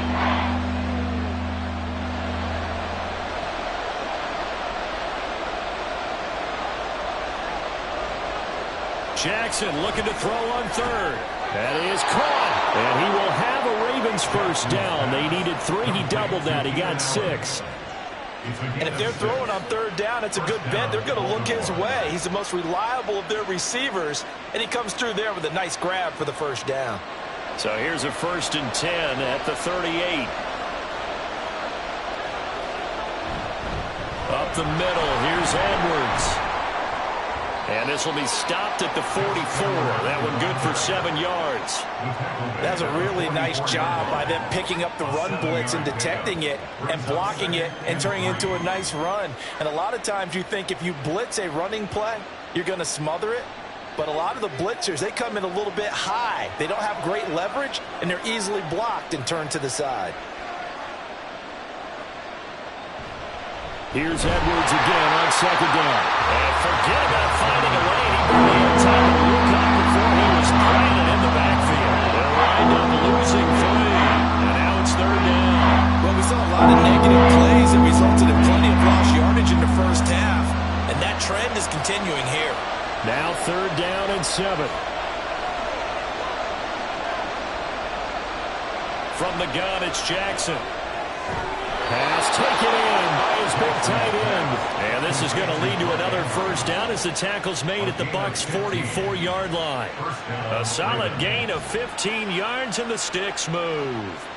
Whenever we talk about moving the sticks and controlling the football, there's a great example right there. Those are the 3rd downs you need to convert to win football games. We're in the 3rd quarter of this one, and this is a tight one.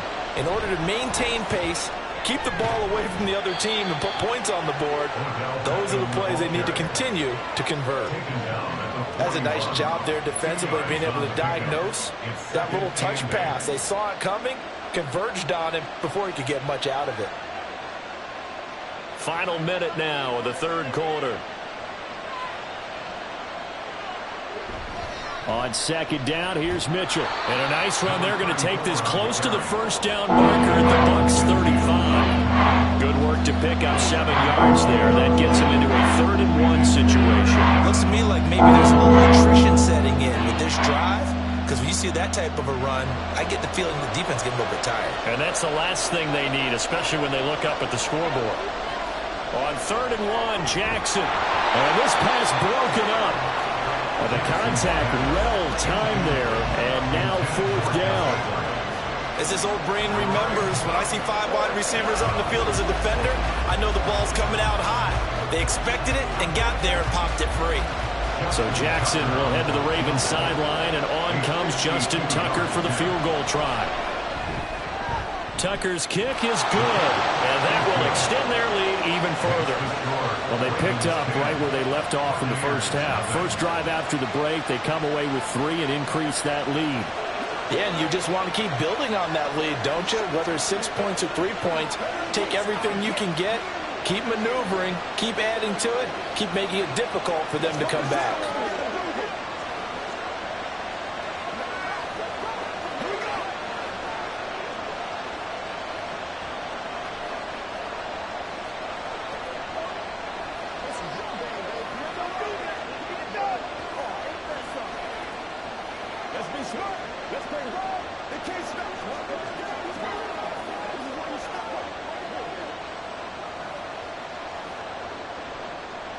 Tucker now following the made field goal, set to kick it away. From a yard or two deep, here comes a return.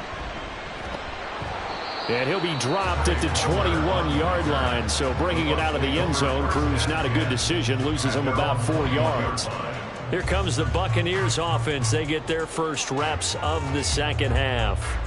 And their deficit a little wider now than it was at halftime following the field goal a moment ago. But the goal is still the same because you know they want to come out, establish a rhythm in the second half, and get going.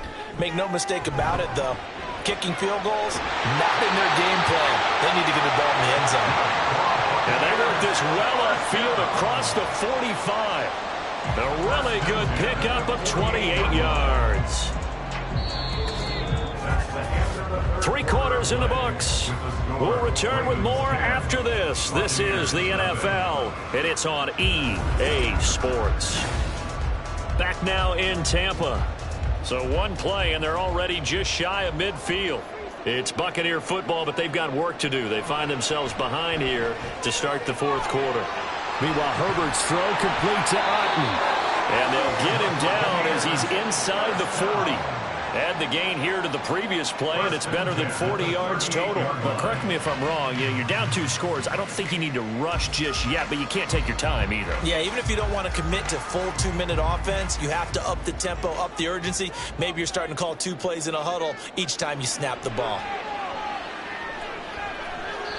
Throwing on first down, but this one winds up to be incomplete. And not a common sight, at least on this drive. A momentary setback, though, for this passing game that has been moving well this series. Good thing for them, though. Still 2 more downs to connect and try and pick up another first down. 2nd and 10. Herbert throwing again. Over the middle to Evans. He'll be hit down at the 33, 5 yards on the play. I always laugh when people say, what's the toughest route to defend? And I'm like, any of them, especially if it's a good receiver. That makes things very difficult. But when you're running a drag route, something short, shallow, going through defenders, using guys almost as screens in order to get open, that makes things tougher for guys trying to get to the football. And he's going to be taken down with the first down at the Ravens 19. And they'll get 14 yards out of it and a fresh set of downs. And in a 2-score game, obviously, every play, every 3rd down, like we saw there, magnified, big pickup. It was a huge pickup. What they really want, though, is to not even get to 3rd down. They've got to maximize time and conserve as much as possible. Herbert's throw pulled in by Jefferson. Call it a gain of 6 on the play, and it'll be 2nd down. It's a pickup of 6. Brings up 2nd and 4 at the 13-yard line. And quickly, they get to the line. Herbert back to the air. And his throw's going to be incomplete. Right now, the story of this game continuing to be the defenses, because the offenses, they're finding it difficult to establish any rhythm whatsoever. I like how you come to us in praise of defense, Brandon, because that's exactly right. That was an incompletion forced there, but we've seen it throughout this game. Both of these defense coordinators, they're a step ahead of their offensive cap. And he's into the end zone. Touchdown, Buccaneers. Rashad White. A 13-yard touchdown run. And the Bucs have made it a 1-score game again here in the 4th. And here on 3rd down, your #1 goal, don't be a hero, just get the first down. But here, once he gets past the line of scrimmage, the field opens up for him, and he's able to take it right up the gut and into the end zone. The extra point by McLaughlin is up and good. And now things get a bit more interesting here in this 4th quarter.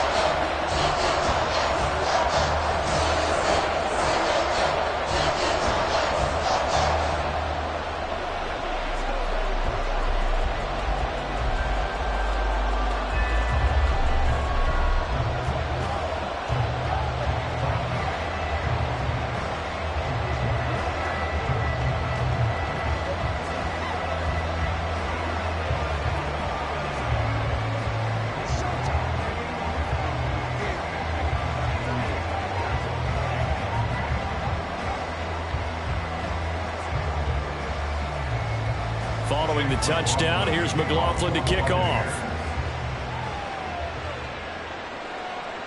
And this will not be returned. It's a touchback, and they'll begin at the 25. And now Baltimore gets set to take the field. After the touchdown we just saw, we have a brand-new ball game. And now look at the situation. You got plenty of time on the clock. Defensively, they have 3 timeouts. So do you run the football here, or do you throw it? I think you have that full conversation with your offensive unit, and you tell them, here's the situation. They've got all their timeouts, so we are not going to play this conservatively. We've got to attack them. We've got to make them use those, gain the ground that we need in order to put this game away. If you think we're just going to run it 3 times and punt it, you got another thing coming. Yeah, I mean, by the way, also the 2-minute warning in play, so essentially 4 timeouts left. They have to be aggressive here.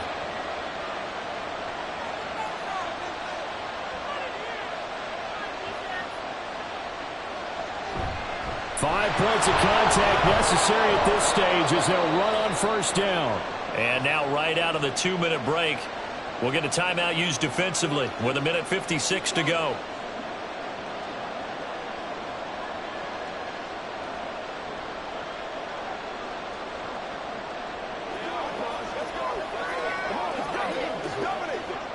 So they come up on second down. If they can get another run like we just saw, would likely put an end to this thing.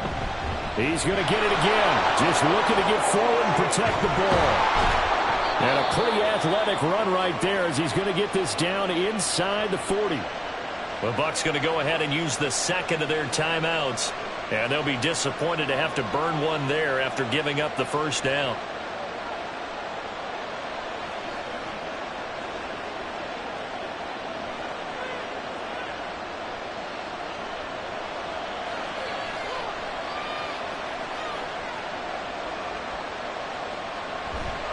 Again, it's Edwards.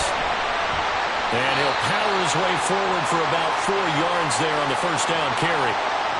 The Bucs forced to use their 3rd and final timeout as they'll talk things over prior to this upcoming second down play.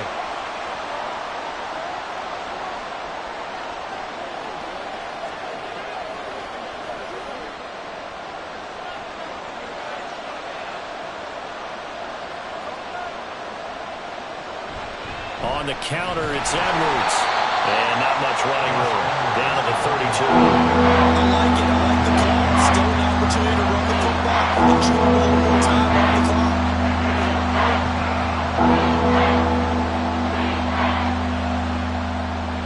They'll come up now 3rd and 3.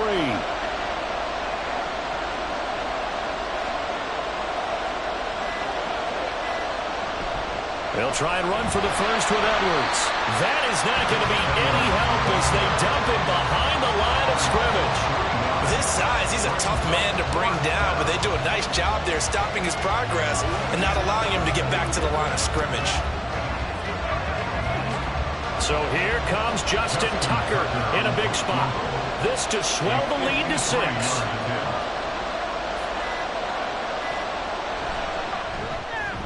Tucker's kick is good, and that will add 3 more to their lead. It pushes it up to 6. So they get the 3, but you wonder now, is that going to be enough? Excellent question, because when I look at the smiles on that side of the field, they're a little tight, aren't they?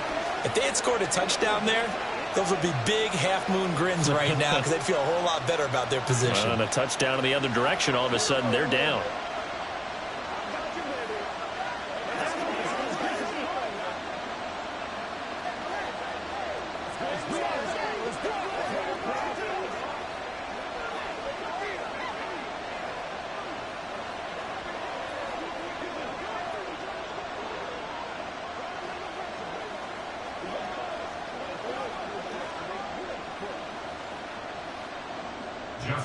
Tucker now following the made field goal, set to kick it away.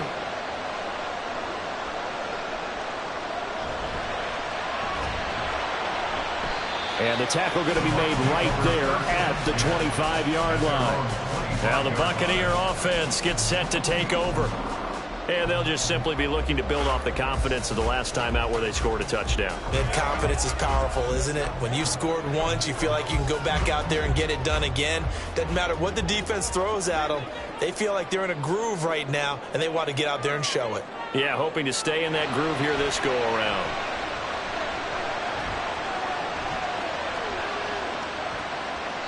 And now a throw on first down there, but it's incomplete. A couple extra defensive backs out there in the dime, and because of that, really not many places to throw the football, if any.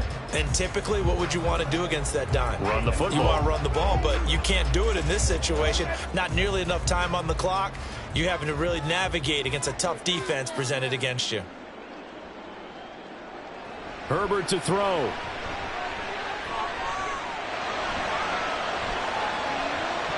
And this will be incomplete. 1 second left to go. So after all of this, it comes down to one final play. And just think of what it's going to be, because from this distance, you got to be prepared for everything. Hook and laterals, tip balls, you name it. A lot of laterals after a catch. Just got to be prepared, stay on your feet defensively, and tackle someone. This ball intercepted. Tre'Davious White with a pick. And the Ravens are going to hang on the final play. They get the turnover to seal this football game. So the final seconds tick away in this Baltimore victory. And it was their defense that really paved the way to this victory as they allowed the one touchdown, and that was all she wrote. Almost want to do the defense chant right now, right? Defense with a couple of claps in there, but no one wants to hear that from me. Let's just talk about how they got it done, though. When you take care of every aspect of the game, shut down the run, control the airways, right? Make sure the quarterback is harassed. This type of performance you get.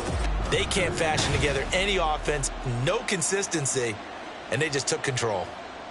That'll do it for us. For Charles Davis and all our hardworking crew, I'm Brandon Gaudin. You've been watching the NFL on EA Sports. For more, find us on Twitter @EA Madden NFL.